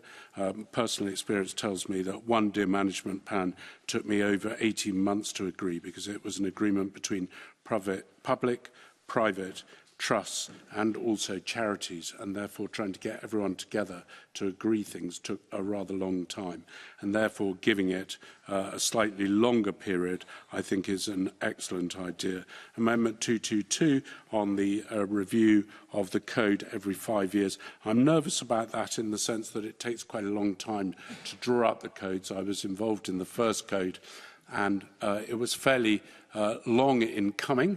And there were a lot of people that fed into it, and 5 years is quite a short time to review it. I think most of the codes have stood the test of time, but some of them haven't because of technological advances, and therefore I would think that 10 years is perhaps a better idea. On Rhoda Grant's Amendment 68, I'm not convinced by Amendment 68 on behalf of Rhoda Grant because I think most of that is covered by the Land Reform Act and compensation relating to game damage within that. However, I'm taken by her Amendment 69 where lowland deer management plans are being requested. I think that makes eminent sense because there are just as much deer in lowlands now as there are in uplands. I'm slightly nervous about Mark Ruskell's Amendment 29 because I believe that talking is good, like the Minister, I believe that actually talking is good, ordering definitely is bad because that causes friction. Amendment 246, if that's Mr Ruskell pushing again for the Deer Commission for Scotland to be re-established, I think it's a great idea. If not, I'm prepared to work with him to try and come up with a sensible body at stage 3 that could take on this if it was not just SNH. And I know I'm not a minister and I know there's no reason to do it, but I would like to see a public body that could help deconflict the management of deer between landowners and people with an interest in land and Scottish natural heritage. You have a lot of responsibilities beyond deer, which may bring them into conflict with deer management. Tim Ingill's amendments, mainly on the Code of Practice, I think are excellent amendments, and the fact that the Code of Practice has been evolutionary over a period of time. Emma Harper's amendment 240 and amendments 240 and 241 seems eminently sensible to me, and I would urge the committee to support them. I hope that doesn't damn them, Ms Harper, but it would be my view that they're a good one. I would also say that for amendment 233 on behalf of Rachel Hamilton on road safety. And the point I was making, which may have been misinterpreted accidentally, is that by controlling and looking after our verges and cutting them and making them full of lush grass and the grass that's planted on them, which Transport Scotland plant, actually does well with the salt and it brings the deer in and it acts like a magnet to them. So you can draw them from miles on the A9 and you can see them moving in to eating that, and then allowing vegetation to grow up on the roadside edges actually increases the likelihood of accidents because you can't see deer coming out. And so I think there's a balance there, and I'd like to see a bit more work on that. And I think that amendment could actually, at the end of the day, be extremely beneficial to deer management. I just want to talk briefly on my amendments in the group. I come here because I believe that I have something to add on deer management. I have nearly 50 years of experience of it. I don't come to disrupt. I come here because I think there are things that are wrong within the bill. And the reason why I submitted Amendment 132 is that I was disappointed when it was considered as part of the statutory instrument to remove deer closed seasons for male deer, that the minister at that time, who was a different minister to the minister that we have now, failed to understand that it's not male deer that are responsible for calves. Female deers are the one that will produce the calves. And just by controlling the male deer doesn't mean you won't get calves. You absolutely will get calves because the females will travel miles to find male deer to ensure that they have calves every year. And now the reason why that female deer weren't controlled as part of that was because it was unpalatable to extend the closed season, extend the open season for hinds, so that if you took the culling of hinds through into March and April, you would actually be removing the fetuses from the female deer and having to cut their throats to ensure that they didn't survive because some of them were viable. Now, that was unpalatable. And so what happened was, in my mind, a really bad example of just targeting male deer. We've got to do more about controlling female deer, but we've got to do it in a clear and ethical way. That's why my Amendment 132 is back in and back on the table. And I think it's really important that we do that to ensure that what we're doing is clear and good management. I personally find it extremely distasteful to go to the hills to see male deer being chased in February and March when they probably, some of them, will not survive the winter because they are so thin, they are so lacking in condition, and they're still being harried around. When you do that, I have numerous examples of my experience in finding lots of male deer who've been chased in plantations late, lying dead up against the fence because they've been harried beyond the state of the fact that they can no longer survive. That's why I do it. I don't do it to disrupt. I do it because I have a strong feeling for it. I would also just point out on the fact that the point I made earlier about 25,000 head of deer, male deer, being shot out of season has brought the venison market to a standstill at the moment. If I take a stag or a buck down, including hinds, down to a game dealer, game dealers just don't have the capacity to deal with them. We are killing them in such numbers, which may be the government's aim and may be the aim of people in the environment, that we do not have the capacity to process them. And it will need a huge effort. I will, in just a minute. It will take a huge intervention on behalf of the government to do that. And one of the ways they could do that is increasing the use of venison in our schools and our institutions like prisons. Minister, I'm happy to give way. In terms of the point about capacity, I'm reassured that there is more than enough capacity to process the number of deer, even if we got to the target of taking out an extra 50,000 head of deer a year. I've been assured that there is capacity to be able to process that. What we don't have at the moment is the viability of the marketplace, and I'm absolutely in agreement with the member on that, which is why we want to build this market in a sustainable way that puts market it in the same way Scotch whisky was marketed, to make it something that is so valuable that people are going to want to pay money for it. And that's what I would encourage out of this debate.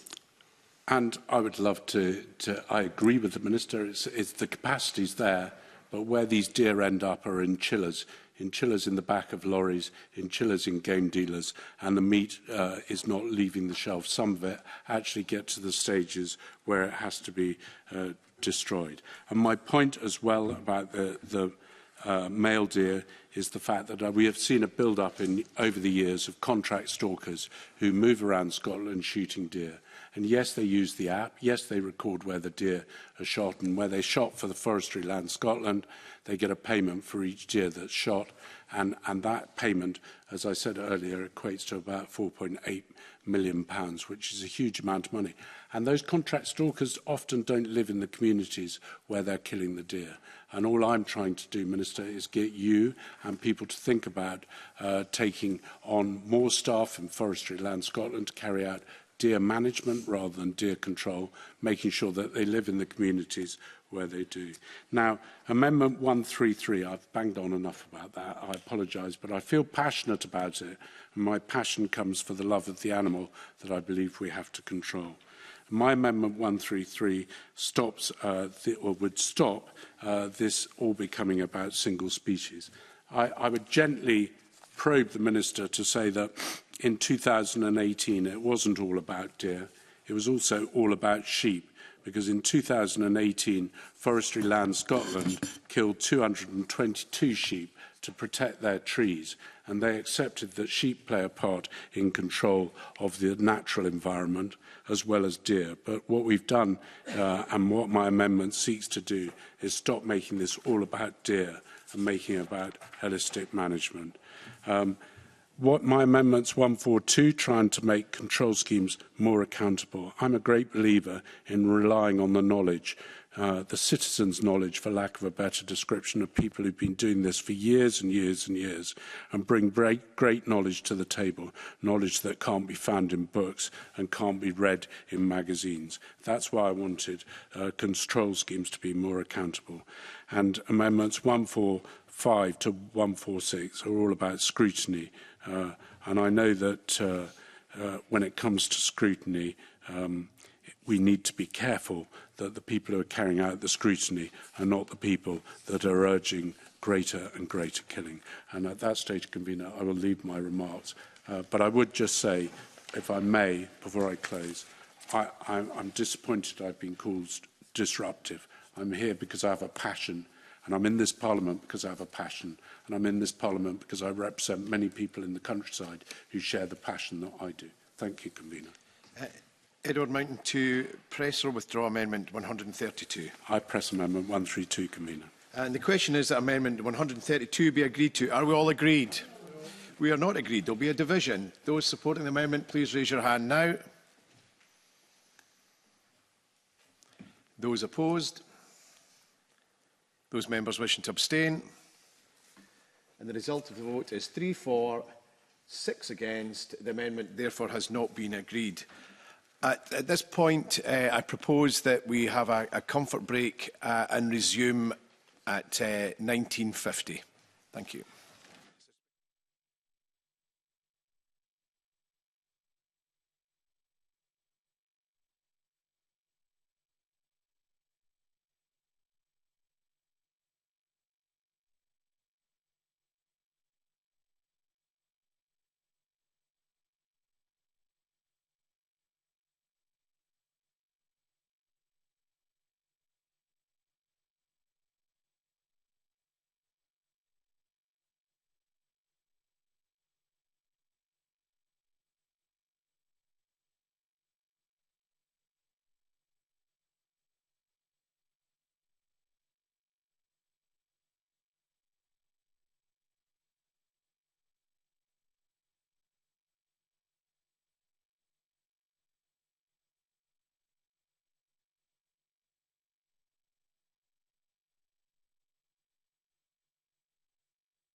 We now continue consideration of amendments at stage 2. And I call Amendment 219 in the name of Tim Eagle, already debated with Amendment 132. Tim Eagle, to move or not move? Not moved. That has not been moved, so will not be considered. I call Amendment 220 in the name of Tim Eagle, already debated with Amendment 132. Tim Eagle, to move or not move? Not moved. That's not been moved, so won't be considered. I call Amendment 329 in the name of Tim Eagle, already debated with Amendment 132. Tim Eagle, to move or not move? Not moved. That's not been moved, so won't be considered. I call Amendment 222 in the name of Beatrice Wishart, already debated with Amendment 132. Beatrice Wishart, to move or not move? Not moved. That's not been moved, so won't be considered. The question is that Section 12 be agreed to. Are we all agreed? Yeah. We are all agreed. I call Amendment 223 in the name of Tim Eagle, already debated with Amendment 132. Tim Eagle, to move or not move? Moved. The question is that Amendment 223 be agreed to. Are we all agreed? We are not agreed. There will be a division. Those in support of the amendment, raise their hand now. Those members against? Those members wishing to abstain? And the result of the vote is 2 for, 7 against. The amendment therefore has not been agreed. I call Amendment 224 in the name of Tim Eagle, already debated with Amendment 132. Tim Eagle, to move or not move? Move. The question is that Amendment 224 be agreed to. Are we all agreed? No. We are not agreed. There will be a division. Those supporting the amendment, please raise your hand now. Those members opposed? Those members wishing to abstain? The result of the vote is 2 for, 7 against. The amendment has therefore not been agreed. I call Amendment 133 in the name of Edward Mountain, already debated with Amendment 132. And I remind members that if Amendment 133 is agreed to, I cannot call Amendments 330, 225, 226, 227, 228, 229 and 230 due to preemption. Edward Mountain, to move or not move? Moved. The question is that Amendment 133 be agreed to. Are we all agreed? Yes. We are not agreed. There will be a division. Those supporting the amendment, please raise your hand now. Those opposed? Those members wishing to abstain? And the result of the vote is 2 for, 7 against. The amendment has therefore not been agreed. I call Amendment 330 in the name of Tim Eagle, already debated with Amendment 132. Tim Eagle, to move or not move? Not moved. That has not been moved, so it won't be considered. I call Amendment 225 in the name of Beatrice Wishart, already debated with Amendment 132. Beatrice Wishart, to move or not move? Not moved. That has not been moved, so will not be considered. I call Amendment 226 in the name of Tim Eagle, already debated with Amendment 132. Tim Eagle, to move or not move? Moved. The question is that Amendment 226 be agreed to. Are we all agreed? No. We are not agreed. There will be a division. Those supporting the amendment, please raise your hand. Those members opposed? Those members wishing to abstain? And the result of the vote is 2 for, 7 against. The amendment has therefore not been agreed. I call Amendment 227 in the name of Tim Eagle, already debated with Amendment 132. Tim Eagle, to move or not move? Move. The question is that Amendment 227 be agreed to. Are we all agreed? No. We are not agreed. There will be a division. Those supporting the amendment, please raise your hands. Those opposed? Those members wishing to abstain? And the result of the vote is 2 for, 7 against. The amendment has therefore not been agreed. I call Amendment 228 in the name of Tim Eagle, already debated with Amendment 132. And I remind members that Amendment 228 and 229 are direct alternatives. That is, they can both be moved and decided on. The text of whichever is the last agreed to is what will appear on the bill. Tim Eagle, to move or not move? Not moved. Not moved. That will not be considered. I call Amendment 229 in the name of Tim Eagle, already debated with Amendment 132. Tim Eagle, to move or not move? Moved. The question is that Amendment 229 be agreed to. Are we all agreed? No. We are not agreed. There will be a division. Those supporting the amendment, raise your hand now. Those members opposed? Those members wishing to abstain? And the result of the vote is 2 for, 7 against. The amendment is therefore not agreed. I call Amendment 230 in the name of Tim Eagle, already debated with Amendment 132. Tim Eagle, to move or not move? Moved. The question is that Amendment 230 is agreed to. Are we all agreed? We are not agreed. There will be division. Those supporting the amendments, please raise your hand now. Those members opposed? Those members wishing to abstain? And the result of the vote is 2 for, 7 against. The amendment is therefore not agreed. And the question is that Section 13 be agreed to. Are we all agreed? We are all agreed. I call Amendment 134 in the name of Edward Mountain, already debated with Amendment 132. Edward Mountain, to move or not move? Not moved. That's not moved, so will not be considered. I call Amendment 68 in the name of Rhoda Grant, already debated with Amendment 132. Rhoda Grant, to move or not move? Not moved. That is not moved, so won't be considered. I call Amendment 231 in the name of Tim Eagle, already debated with Amendment 132. Tim Eagle, to move or not move? Move. The question is that Amendment 231 be agreed to. Are we all agreed? We are not agreed. There will be a division. Those agreeing to the amendment, please raise your hand now. Those members opposed? Those members wishing to abstain? And the result of the vote is 2 for, 7 against. The amendment has therefore not been agreed. I call Amendment 232 in the name of Beatrice Wishart, already debated with Amendment 132. Beatrice Wishart, to move or not move? Not moved.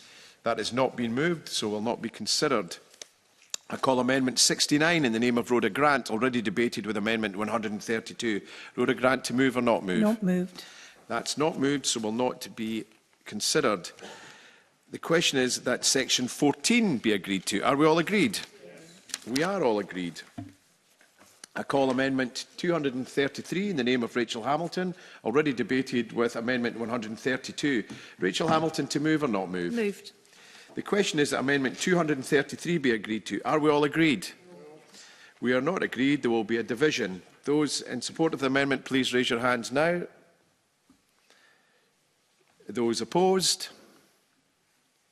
Those members wishing to abstain?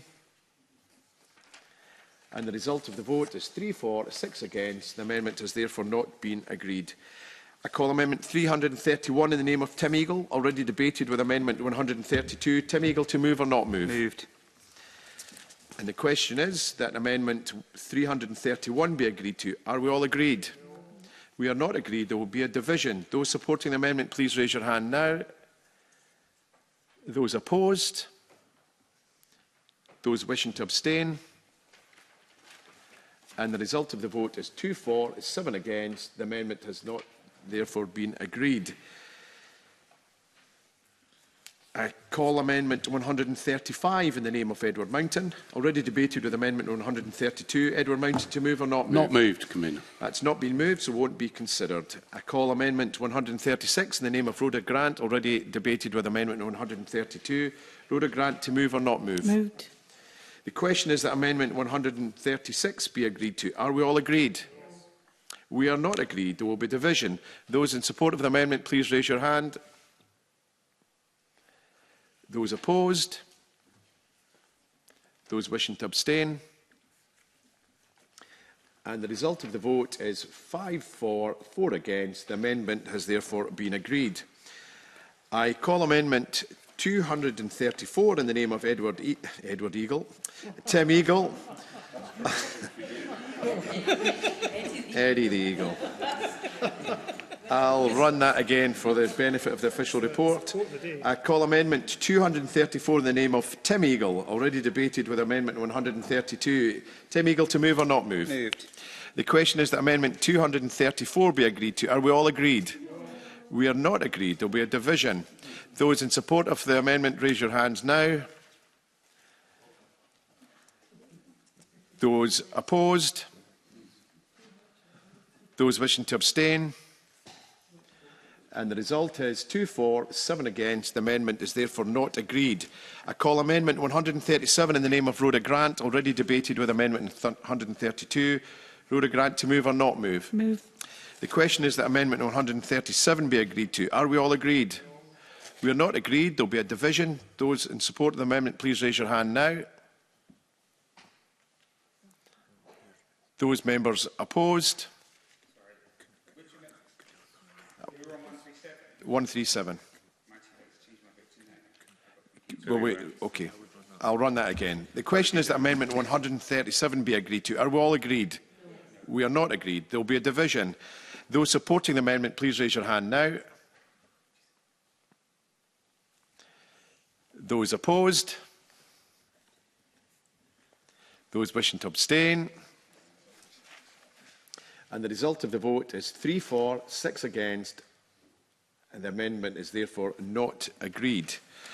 I call Amendment 138 in the name of Edward Mountain, already debated with Amendment 132. Edward Mountain, to move or not move? Not moved, Committee. That's not been moved, so won't be considered. I call Amendment 235 in the name of Tim Eagle, already debated with Amendment 132. Tim Eagle, to move or not move? Not moved. That's not been moved, so will not be considered. The question is that Section 15 be agreed to. Are we all agreed? Yes. We are all agreed. Now call Amendment 236 in the name of Tim Eagle, already debated with Amendment 132. Tim Eagle, to move or not move? Moved. The question is that Amendment 236 be agreed to. Are we all agreed? No. We are not agreed. There will be a division. Those in support of the amendment, please raise your hand now. Those members opposed? Those members wishing to abstain? The result of the vote is 2 for, 7 against. The amendment has therefore not been agreed. I call Amendment 29 in the name of Mark Ruskell, already debated with Amendment 132. Mark Ruskell, to move or not move? Not moved. That has not been moved, so will not be considered. I call Amendment 30 in the name of Mark Ruskell, already debated with Amendment 132. Mark Ruskell, to move or not move? Not moved. That's not been moved, so will not be considered.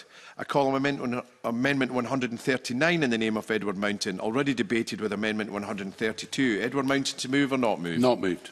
That has not been moved, so won't be considered. I call Amendment 140 in the name of Rhoda Grant, already debated with Amendment 132. Rhoda Grant, to move or not move? Moved. The question is that Amendment 140 be agreed to. Are we all agreed? We are not agreed. We'll have a division. Those in support of the amendment, please raise your hand now. Those members opposed? Those members wishing to abstain? The result of the vote is 2 for, 7 against. The amendment has therefore not been agreed. I call Amendment 237 in the name of Tim Eagle, already debated with Amendment 132. Tim Eagle, to move or not move? The question is that Amendment 237 be agreed to. Are we agreed? We are not agreed. There will be a division. Those in support of the amendment, please raise your hands now. Those members to oppose. Those members wishing to abstain. And the result of the vote is 2 for, 7 against. The amendment has therefore not been agreed. I call Amendment 238 in the name of Tim Eagle, already debated with Amendment 132. Tim Eagle, to move or not move? Moved. The question is that Amendment 238 be agreed to. Are we all agreed? We are not agreed. There will be a division. Those supporting the amendment, please raise your hand now. Those members opposed? Those members wishing to abstain? And the result of the vote is 2 for, 7 against. The amendment has therefore not been agreed. I call Amendment 239 in the name of Beatrice Wishart, already debated with Amendment 132. Beatrice Wishart, to move or not move? Not moved. That has not been moved, so will not be considered. I call Amendment 240 in the name of Emma Harper, already debated with Amendment 132. Emma Harper, to move or not move? Moved. The question is that Amendment 240 be agreed to. Are we all agreed? We are all agreed. I call Amendment 241 in the name of Emma Harper, already debated with Amendment 132. Emma Harper, to move or not move? Moved. And the question is that Amendment 241 be agreed to. Are we all agreed? Yes. We are all agreed. I call Amendment 141 in the name of Rhoda Grant, already debated with Amendment 132. Rhoda Grant, to move or not move? Moved. The question is that Amendment 141 be agreed to. Are we all agreed? Yes. We are all agreed. I call Amendment 142 in the name of Edward Mountain, already debated with Amendment 132. Edward Mountain, to move or not move? Moved. The question is that Amendment 142 be agreed to. Are we all agreed? We are not agreed. There will be a division. Those in support of the amendment, please raise your hands now. Those who oppose. Those members wishing to abstain. And the result of the vote is 2 for, 7 against. The amendment has therefore not been approved. I call Amendment 143 in the name of Edward Mountain, already debated with Amendment 132. Edward Mountain, to move or not move? Moved. The question is that Amendment 143 be agreed to. Are we all agreed? We are not agreed. There will be a division. Those supporting the amendment, please raise your hands now. I'll run that again. The question is that Amendment 143 be agreed to. Are we all agreed? We are not agreed. Those supporting the amendment, please raise your hand now. Those members opposed. Those members wishing to abstain. The result of the vote is 2 for, 7 against. The amendment has therefore not been agreed. I call Amendment 242 in the name of Beatrice Wishart, already debated with Amendment 132. Beatrice Wishart, to move or not move? Not moved. That has not been moved, so won't be considered. I call Amendment 243 in the name of Beatrice Wishart, already debated with Amendment 132. Beatrice Wishart, to move or not move? Not moved. Not moved, so that will not be considered. The question is that Section 16 be agreed to. Are we agreed? We are all agreed. I call Amendment 145 in the name of Edward Mountain, already debated with Amendment 132. Edward Mountain, to move or not move? Moved. The question is that Amendment 145 be agreed to. Are we all agreed? We are not agreed. There will be a division. Those supporting the amendment, please raise your hand now. Those members opposed. Those members wishing to abstain. The result of the vote is 2 for, 7 against. The amendment has therefore not been agreed. I call Amendment 146 in the name of Edward Mountain, already debated with Amendment 132. Edward Mountain, to move or not move? Moved. The question is that Amendment 146 be agreed to. Are we all agreed? We are not agreed. There will be a division. Those supporting the amendment, please raise your hands now. Those members opposed. Those members abstaining, I should say. And the result of the vote is 2 for, 7 against. The amendment has not been agreed. I call Amendment 147 in the name of Rhoda Grant, already debated with Amendment 132. Rhoda Grant, to move or not move? Not moved. That has not been moved, so will not be considered. I call Amendment 244 in the name of Tim Eagle, already debated with Amendment 132. Tim Eagle, to move or not move? Moved. The question is that Amendment 244 be agreed to. Are we all agreed? No. We are not agreed. There will be division. Those supporting amendment, please raise your hand now. Those opposed. Those members wishing to abstain. And the result of the vote is 2 for, 7 against. The amendment has therefore not been agreed. The question is that Section 17 be agreed to. Are we all agreed? Yes. We are agreed. And the question is that Section 18 be agreed to. Are we all agreed? Yes. We are all agreed. And I call Amendment 245 in the name of Tim Eagle, already debated with Amendment 132. Tim Eagle, to move or not move? Moved. The question is that Amendment 245 be agreed to. Are we all agreed? No. We are not agreed. There will be a division. Those supporting the amendment, please raise your hand. Those members opposed. Those members wishing to abstain. And the result of the vote is 2 for, 7 against. The amendment has therefore not been agreed. I call Amendment number 70 in the name of Rhoda Grant, already debated with Amendment 132. Rhoda Grant, to move or not move? Not moved. That has not been moved, so will not be considered. The question is that Section 19 be agreed to. Are we agreed? Yes. We are agreed. The question is that Sections 20 be agreed to. Are we all agreed? Yes. We are all agreed. I call Amendment 246 in the name of Mark Ruskell, already debated with Amendment 132. Mark Ruskell, to move or not move? Not moved. That has not been moved, so will not be considered.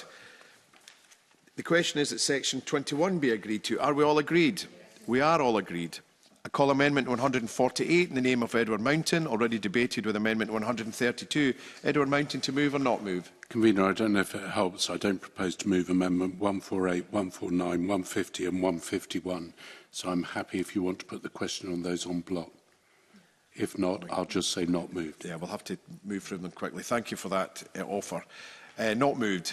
So it will not be considered. The question is that Section 22 be agreed to. Are we all agreed? We are all agreed. The question is that section 23 be agreed to. Are we all agreed?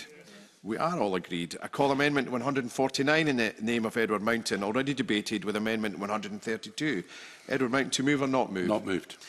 That has not been moved, so will not be considered. The question is that section 24 be agreed to. Are we all agreed? We are all agreed. I call Amendment 150 in the name of Edward Mountain, already debated with Amendment 132. Edward Mountain, to move or not move? That has not been moved, so will not be considered. The question is that section 25 be agreed to. Are we all agreed? We are all agreed. The question is that section 26 be agreed to. Are we all agreed? We are all agreed. I call Amendment 151 in the name of Edward Mountain, already debated with Amendment 132. Edward Mountain, to move or not move? Not moved.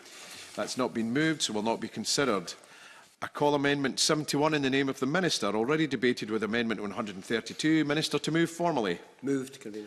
Thank you. The question is that Amendment 71 be agreed to. Are we all agreed? Yes. We are not agreed. There will be division. Those supporting the amendment, please raise your hands now. Those members opposed? Those members wishing to abstain? The result of the vote is 7 for, 2 against. The amendment has therefore been agreed. The question is that section 27 be agreed to. Are we all agreed? We are all agreed. Take a little breath. I now call Amendment 152 in the name of Edward Mountain, grouped with amendments as shown in the groupings. Edward Mountain, to move Amendment 152 and speak to all amendments in the group. Thank you very much, Convener. All of my amendments in this group, 152 to 155, are to do with the requirement to be fit and competent to shoot deer. There are significant concerns, Convener, in the sector regarding firearms licensing implications arising from this part of the bill. And I understand that Basque and Scottish SACS have spoken and written to the Minister of Agriculture and Connectivity about this.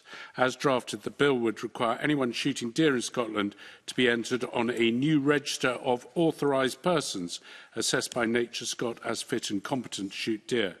While paragraph 182 of the explanatory notes describes this as a straightforward process for applicants, many issues remain unresolved, including the criteria for satisfaction and how this new test would interact with the existing firearms licensing law. Self-regulation has served the sector effectively for many years, maintaining the high standards voluntarily. There is no scientific or peer-reviewed evidence to support claims that mandatory training is needed from a deer welfare angle. The Deer Working Group said that wounding rates might be 6 to 17%, rather than explicitly confirming if this was the official evidence. There is no official study into the wounding rates or second shot data which would suggest mandatory training is required. In fact, Minister, I recently submitted a FOI request to Forestry and Land Scotland asking about their wounding rates. They responded to say that Forestry and Land Scotland don't record missed shots or wounded deer. I find that amazing. I therefore wonder on what evidence the Scottish Government is basing this apparent need for mandatory training. The imposition of mandatory training will deter entrance to the sector and reduce the pool of active stalkers at a time when higher culls are being expected and called for. And there is no consideration of grandfather rights for within the bill for practitioners. The fact that I have 50 years' experience does not absolve me from going off to be trained by somebody who may only have days of experience. Firearms Licensing Minister is wholly reserved to the UK Parliament. Under Section 27 of the Firearms Act 1968, police forces must be satisfied that an applicant has good reason for each firearm they seek to possess. For deer stalking rifles, this good reason is normally demonstrated by a person's intent and lawful ability to take deer. However, the bill would make it unlawful to shoot deer without being on the authorised register. This creates a direct dependency. If an individual is not on the register, they cannot lawfully shoot deer. Therefore, they may no longer meet the good reason test for possessing a suitable firearm. The bill therefore risks undermining the established GB-wide firearms licensing framework, which has just been reviewed by the current UK government. We're left in that inevitable chicken and egg situation. What comes first, the firearms certificate or being fit and competent, as you can't get one without getting the other? The two pieces of legislation do not work together and put unnecessary burdens on the Chief of Police. Police Scotland process around 9,000 firearms and shotgun certificates annually. Without a robust, streamlined information sharing mechanism, the proposed system would require up to 8,000 additional checks with NatureScot each year to verify if an applicant's status is on the authorised register. The impact, of course, is not limited to Scotland. Many certificate holders in England and Wales regularly stalk deer in Scotland, but the 43 police forces in England and Wales currently have no information sharing protocol with NatureScot. Each case, therefore, would require direct verification of an applicant's authorised status on a Scottish register, placing an unsustainable burden on both sides. I do not see how this imposition of these regulations would also impact on foreign deer stalkers. These pressures, in my mind, would inevitably delay licensing processes, reduce capacity and create significant inconsistency across the United Kingdom. The Home Office has already been made aware of the bill in its current form, and it would, I believe, require amendments to the Guide on Firearms Licensing Law to address these new Scottish-specific requirements. I mean, I'm delighted if the Minister would like to engage and explain to me what engagement has had with Police Scotland, the Home Office and NatureScot around this issue, and whether the three parties have talked together under his guidance, and how people will travel to Scotland from the rest of the UK to manage deer, either professionally or recreationally, as a country sport if they're not on the register in Scotland. Now, my amendment 152 to 155 acknowledge that fitness to hold a firearms certificate is already demonstrated, and that as a Firearms Act 1968. Given that NatureScot recently wrote to the RAID committee to say that they already had high standards of training and expertise amongst practitioners, there doesn't seem to be any need for the insertion of mandatory training within the bill. And, Minister, my experience would tell me that those people travelling from overseas who've gone through tests like the Jagdstein test, which is a mandatory test in Germany to shoot deer, are no better qualified than somebody like me who's not been tested. But, you know, are they going to be fit and suitable people if you've got a Jagdstein or if you've got a European accreditation for shooting deer? Are you going to be considered fit and competent to shoot deer in Scotland? If not, why not? Where does it put you within the European and the Continuity Act as far as that legislation is concerned? There are so many questions here, Minister, that I do not believe that have been answered sufficiently. My view is that my amendment should stand, and that if you are wishing to do something different, you should bring back amendments at stage 3 to consider and prove how you've taken in firearms licensing across the UK and the requirement for mandatory training, which I found no evidence is required. Thank you, Convener. Thank you, Mr Mountain. And I call Alistair. Oh, could you please move Amendment 152? Sorry, Convener. I move Amendment 152. Thank you. And I call Alistair Allen to speak to Amendment 37 and other amendments in the group. Thank you, Convener. I'll speak to 37 and 38, which are straightforward, consequential changes to ensure the bill works properly with the new structure being proposed by my Amendment 39. Amendment 37 ensures that regulations made under Section 17A of the 1996 Act can make appropriate provision in light of the new Section 26 and 2ZA inserted by Amendment 39. Amendment 38 allows regulations made under Section 17A to make consequential modifications to the new Section 26ZA. These technical adjustments maintain consistency and clarity in the legislation. Lots of initials, but nothing contentious. Thank you very much, Dr Allen. Minister, to speak to Amendment 72 and other amendments in the group. Thank you, Convener. Starting with Amendments 152 and 153, which both remove the word fit from the Bill's amendment to Section 17A of the 1996 Act. Fitness is about more than technical skill. It ensures that individuals are personally reliable and legally compliant when carrying out an activity that involves lethal firearms. Public trust depends on high standards, and Police Scotland currently check fitness for firearms licensing, while Nature Scot checks competence. Removing fit creates a disconnect between these systems and it adds complexity, not clarity.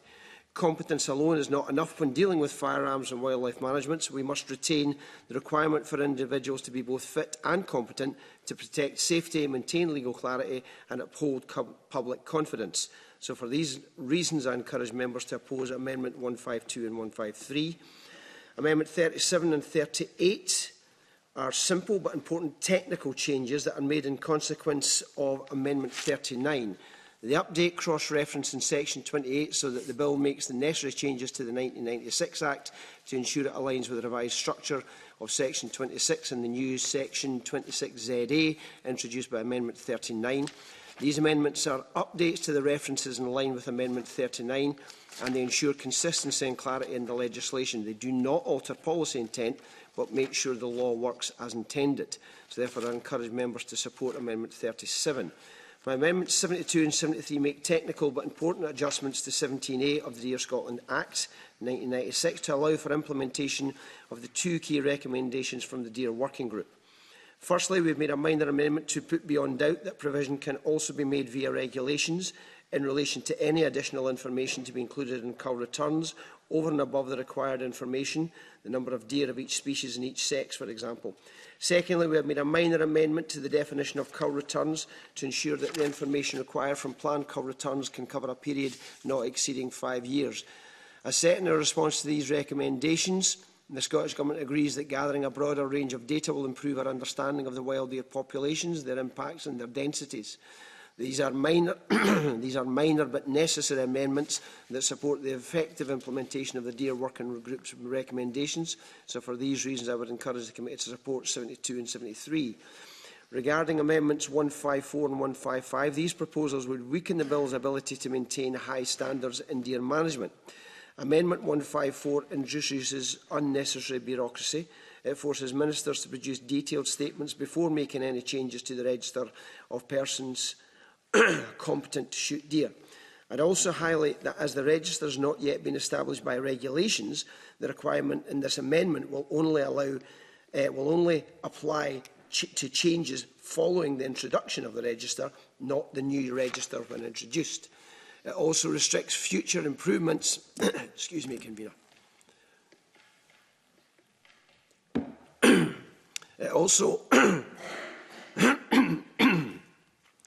It also restricts future improvements by preventing new training or certification requirements unless they meet the strict tests, locking us into outdated standards. Amendment 155 goes even further by banning mandatory training for registration. That is a major risk because training is fundamental to safe and humane deer management. Removing the ability to require it undermines public safety, animal welfare and the credibility of our system. Together, these amendments reduce flexibility, weaken the standards and create confusion that are counter to the Bill's aims of improving biodiversity and welfare. So for these reasons, I encourage members to oppose 154 and 155. Amendment 247 would allow experience, or in the case of Amendment 248, a simple reference to replace formal training. The power to introduce the register of authorised persons does not set out what is required to be fit and competent and has a requirement for consultation before making regulations to bring the register into effect. This amendment reduces flexibility and preempts the results of that consultation. Furthermore, I would highlight that Section 17A already provides that regulations to introduce the register may make provision in relation to how applications for registration will be determined, such as including the submissions of references and allow for any conditions to be imposed when applications are granted. Experience is valuable, absolutely, but it does not guarantee knowledge of current best practice, welfare standards or safety requirements. References are also subjective and offer no consistent assurance of competence. Together, these amendments have the potential to dilute standards, undermine accountability and increase the risk of poor practice and accidents. So for these reasons, I would encourage members to oppose Amendments 247 and 248.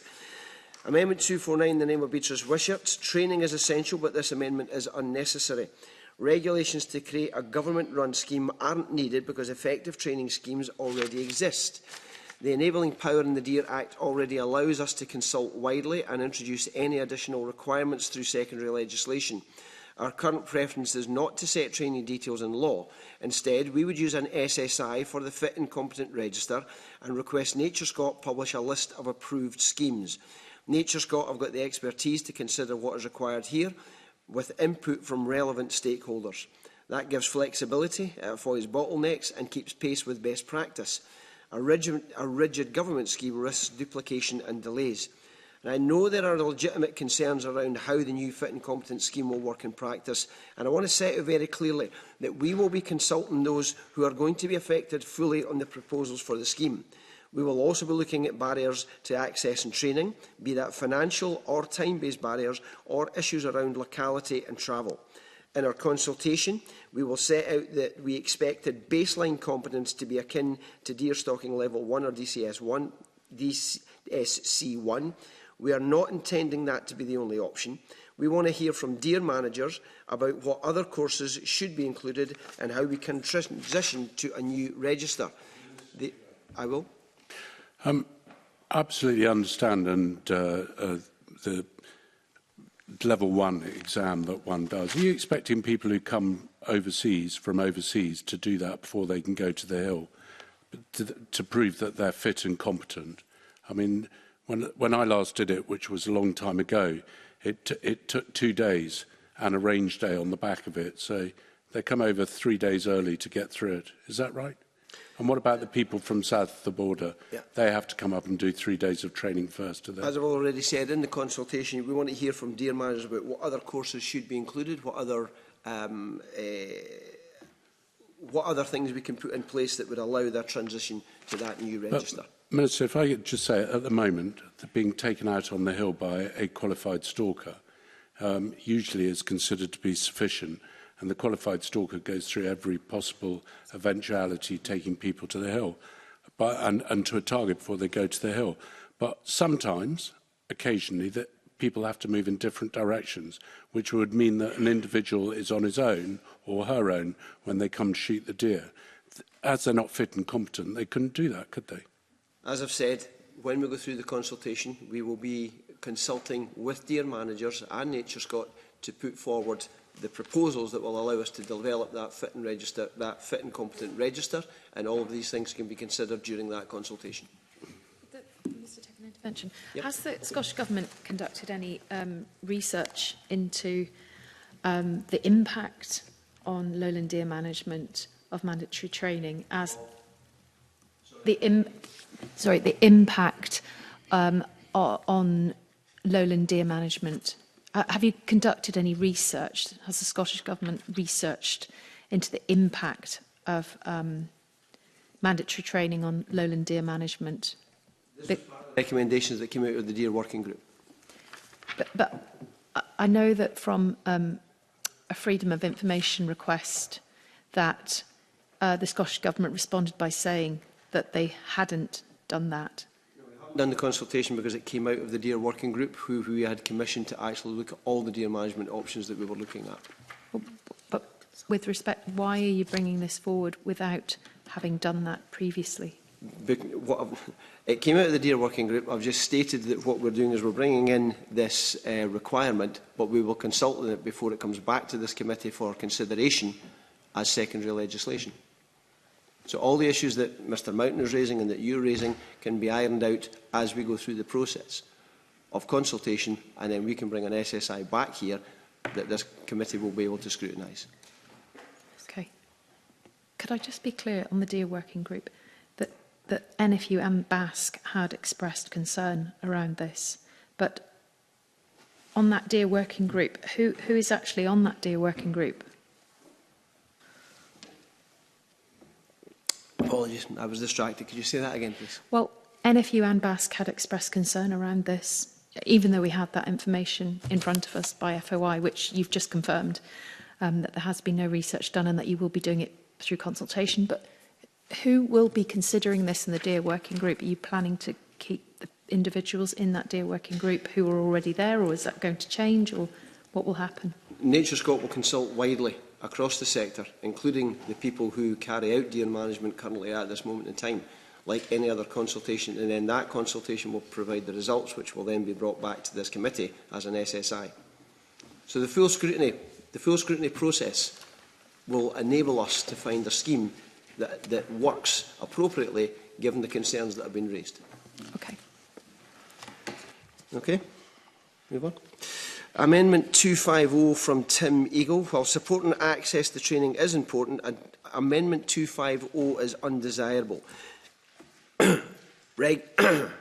Regulations to create a government-run training fund aren't needed because there are already private sector schemes and voluntary schemes that support training, such as NatureScot's Craig Meggie scheme.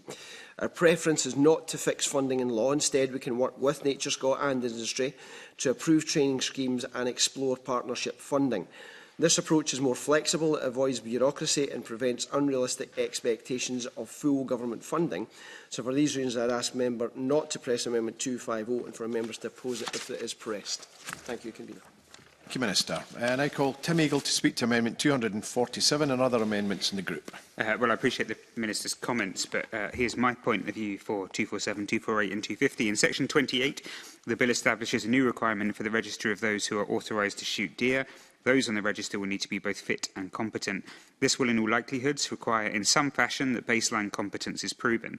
The policy memorandum that comes with the bill suggests that to undertake activities, people would need to display a higher level of competence than the baseline, which could be evidenced by a certification or qualification. My Amendment 247 would exclude people from having to undertake any such training if that person can prove that they have been stalking for some period of time.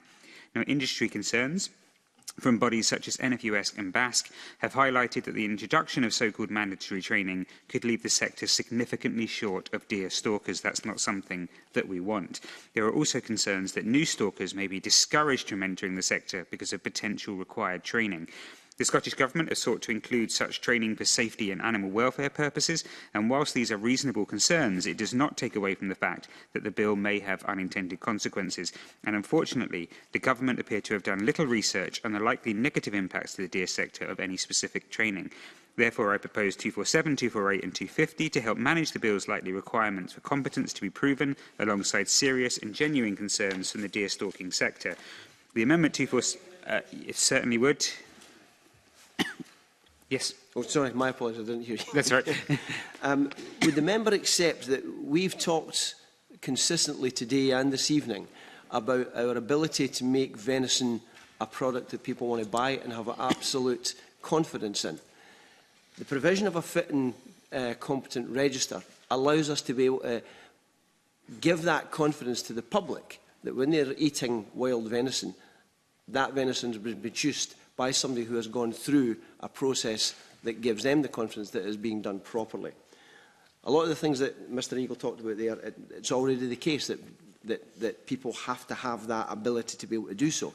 So would the member not accept that this fit and competent register adds to our ability to sell the product as a valuable premium product that has been done to the highest of standards? So interesting. I agree with you on the venison market, and then I'll need to make sure that's as strong as possible. But I guess what I'm asking for here is nothing that we've not done before. And the Minister has a similar background to myself, will remember that when spraying came into agriculture, there were grandfather rights given to those that have been doing it for many years. So all I'm asking in this is trying to take a balanced approach in saying that where people have potentially been shooting for many years, perhaps Edward Mountain is one of those. Will the member take an intervention? Yes, certainly. I am more than happy to look at that during the consultation period to allow us to see what is the best form of getting a fit and competent register. We will consider all of the options, and that is something that we can look at during that consultation period. Once we have come to the decisions based on that consultation, we can bring it back to this committee as an SSI for it to be further scrutinised. Well, I think if the Minister's going to give some assurance there, and perhaps the Minister has been open with me earlier on today about a discussion prior to stage 3, then I'm willing to not press this today, and we can come back to that at stage 3 after further discussion, and I'll stop there. Thank you. I now call Beatrice Wishart to speak to Amendment 249 and other amendments in the group. Thanks, Convener. The changes in Section 28 Register of Authorised Persons will require changes for some deer management practitioners, such as non-certified stalkers, effectively mandating training. Some in the deer sector have expressed concern that this transition to mandatory training requirements could result in a reduction in numbers of deer stalkers. For example, older farmers may decide to stop deer management. The Scottish Government have stated that they're engaging with stakeholders and will continue to do so when creating the secondary legislation on the detail of the training scheme. My intention with Amendment 249 is to ensure that there is a commitment to this transitional timeframe and support for this transition set out on the face of the bill. Yes. Yeah, we're absolutely clear that this will be a transitionary process, and more than happy to work with the member to discuss how that's going to be delivered. Thank you. Have you concluded? Yes, sorry. Thank you. Edward Mountain, to wind up, press or withdraw Amendment 152. Thank you very much, Convener. And I just want to start off, if I may, on the mandatory training. I think the inclusion of, the agreement between the Minister and Mr Eagle, Tim Eagle, to work together on what mandatory training requires for grandfather rights is absolutely vitally important. I found it very odd that, having been trusted for 12 years or 14 years to carry a rifle in the army, I wasn't considered fit and competent to shoot deer when I came out of that. It seemed to be a strange position to be in, and therefore there should be grandfather rights. I absolutely will. I just want to put the point to Mr Mountain. I held a licence for a heavy rifle for a number of years, but not one bullet went through that rifle to ever shoot a deer. I hadn't had any training, and yet I had the licence to be able to go out and shoot it because I held a firearms licence. Is there not some bit... Now, I absolutely accept the fact that when we've got stalkers who've been on the hill, who've been doing this for many, many years, and they have probably gone through their DSE 1, the likelihood is that they're going to have that fit and competent part about them, but there will be many people who've got the licence who may never have shot a deer, never had any training whatsoever. So therefore, does it not emphasise the point that I was making to Mr Eagle, that for us to build the confidence in a market for venison across the country, to have that fit and competent register gives the public the assurance that what they're buying is a product that's produced to the highest of standards? I'm not absolutely convinced that that is the case, Minister. I would be perhaps convinced that that was the case if, for example, I knew of all the animals that went through the Forestry Land Scotland larders, that how many of those have been wounded, how many of those have been rejected by game dealers when they went to the game dealers. But none of that information has been provided, and none of it supports... Well, if I can just finish what I was going to say. But, you know, the mandatory training might not actually prove that. And I go back to a comment or an amendment that was moved by Dr Allen about allowing crofters to go out and shoot deer. Crofters, many of them have been shooting deer for generations, and we're now going to say to them, because you've been shooting them for generations, you're not fit and competent, we're going to send you off for a test. And if you send them off to a test, I can tell you I found it immensely frustrating that, having been considered competent for 12 years to carry a firearm in the military, that I wasn't considered competent to shoot deer. Now, Minister, I'll take your intervention if you want it. I'm going to go back specifically to the wounding rates. There is evidence via Nature Scott's reviews that wounding rates are much higher than we would like. I don't have the figures in front of me, but I'm happy to share that with the member after this session, but it's definitely higher than we would have liked. Absolutely delighted to see wounding rates, and if you can convince me, and the best way to do that, Minister, to convince me about wounding rates, let's go to the organisation that kills probably as much deer as any other organisation, Forestry Land Scotland. Give me the wounding rates in that, give me the miss rates in that, and then I'll have more belief in what you're doing. And that's what I've asked you to do in my amendment. Yes, Minister, I'm happy to take an intervention. Is the concern with Forestry and Land Scotland's wounding rates and miss rates the primary concern that the member has, that these are too high, or that they're too low, or that you don't, or that the member doesn't know what they are? Because we know from the wounding rates via Nature Scot that they're certainly higher than we would like, and that surely would give cause to think that a fit and competent register would be something that would be valuable to the sector. All I'm saying, Minister, I suppose, is that if you set targets for forest rangers to go out and shoot 300 days a year when they only work 150 days a year in a forestry, that there aren't going to be some misses and some wounding. But we have no information about it.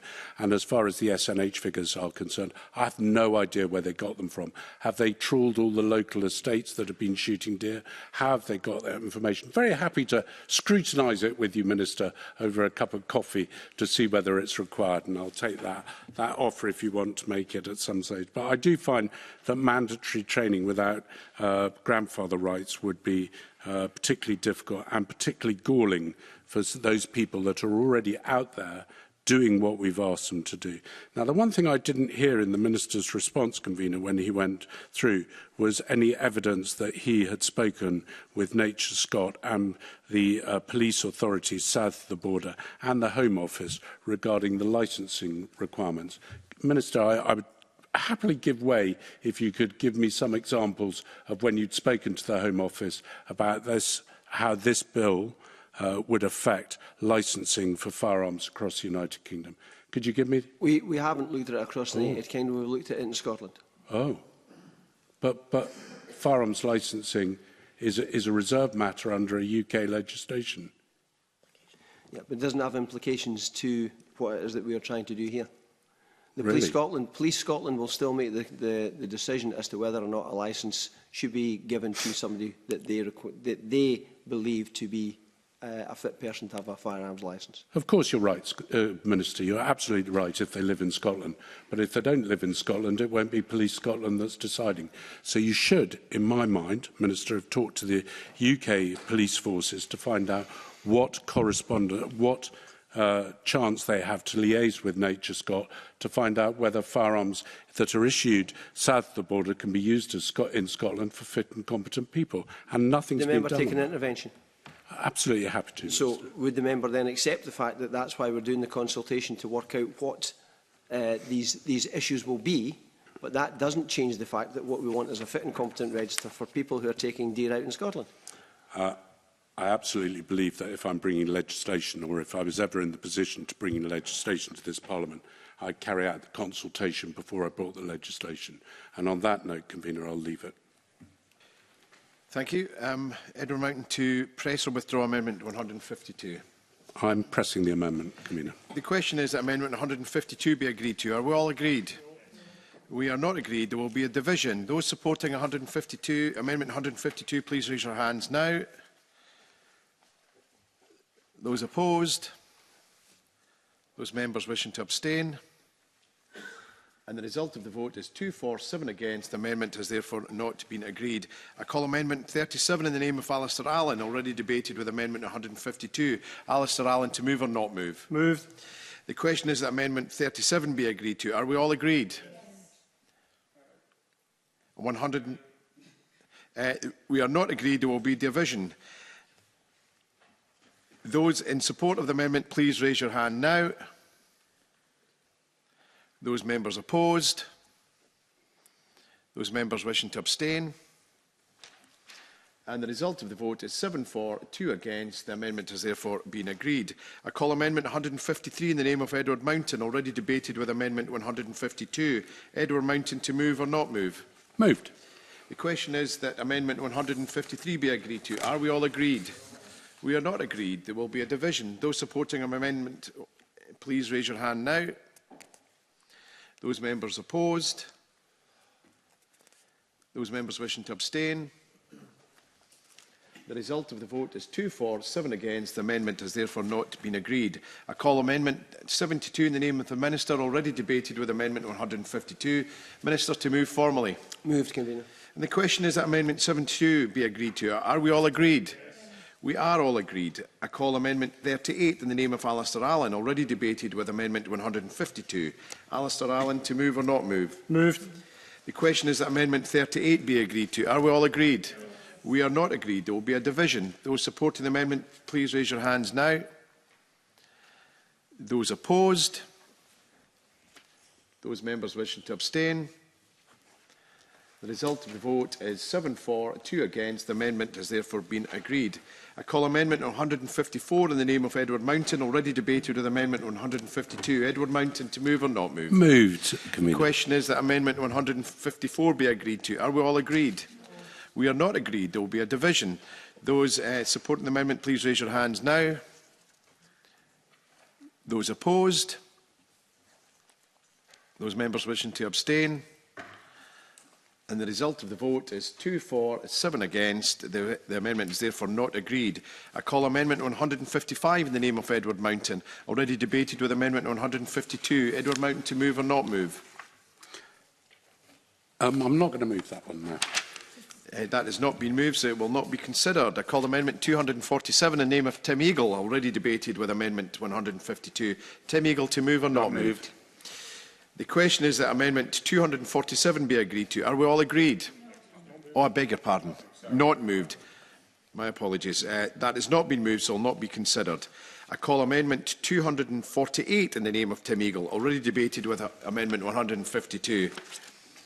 Tim Eagle, to move or not move? Not moved. That has not been moved, so will not be considered. The question is that Amendment 248 be... no, it didn't move that, sorry. I call Amendment 73 in the name of the Minister, already debated with Amendment 152. Minister, to move formally. Moved, Convener. The question is that Amendment 73 be agreed to. Are we all agreed? Yes. We are all agreed. The question is that Section 28 be agreed to. Are we all agreed? Yes. We are all agreed. I call Amendment 249 in the name of Beatrice Wishart, already debated with Amendment 152. Beatrice Wishart, to move or not move? Given the Minister's offer of engagement before stage 3, I'll not move. That has not been moved, so will not be considered. I call Amendment 250 in the name of Tim Eagle, already debated with Amendment 152. Tim Eagle, to move or not move? Not moved. That has not been moved, so will not be considered. The question is that Sections 29 to Section 31 be agreed to. Are we all agreed? We are all agreed. I call Amendment 39 in the name of Alistair Allen, already debated with Amendment 132. Alistair Allen, to move or not move? Moved.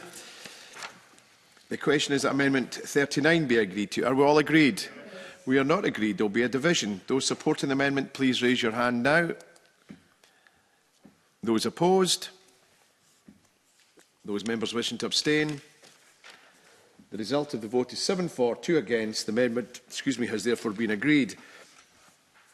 I call Amendment 332 in the name of Tim Eagle, already debated with Amendment 132. Tim Eagle, to move or not move? Not moved. That has not been moved, so will not be considered. The question is that Section 32 be agreed to. Are we all agreed? Yes. We are all agreed. I call Amendment 251 in the name of Beatrice Wishart, already debated with Amendment 132. Beatrice Wishart, to move or not move? As before, I'll take up the Minister's offer, not moved. That has not been moved, so will not be considered. And that concludes Stage 2 proceedings for this evening. You'll be pleased to know that we will continue our considerations at the committee meeting, the next committee meeting, which will be Wednesday the 10th of December at 9 AM. I now close this meeting.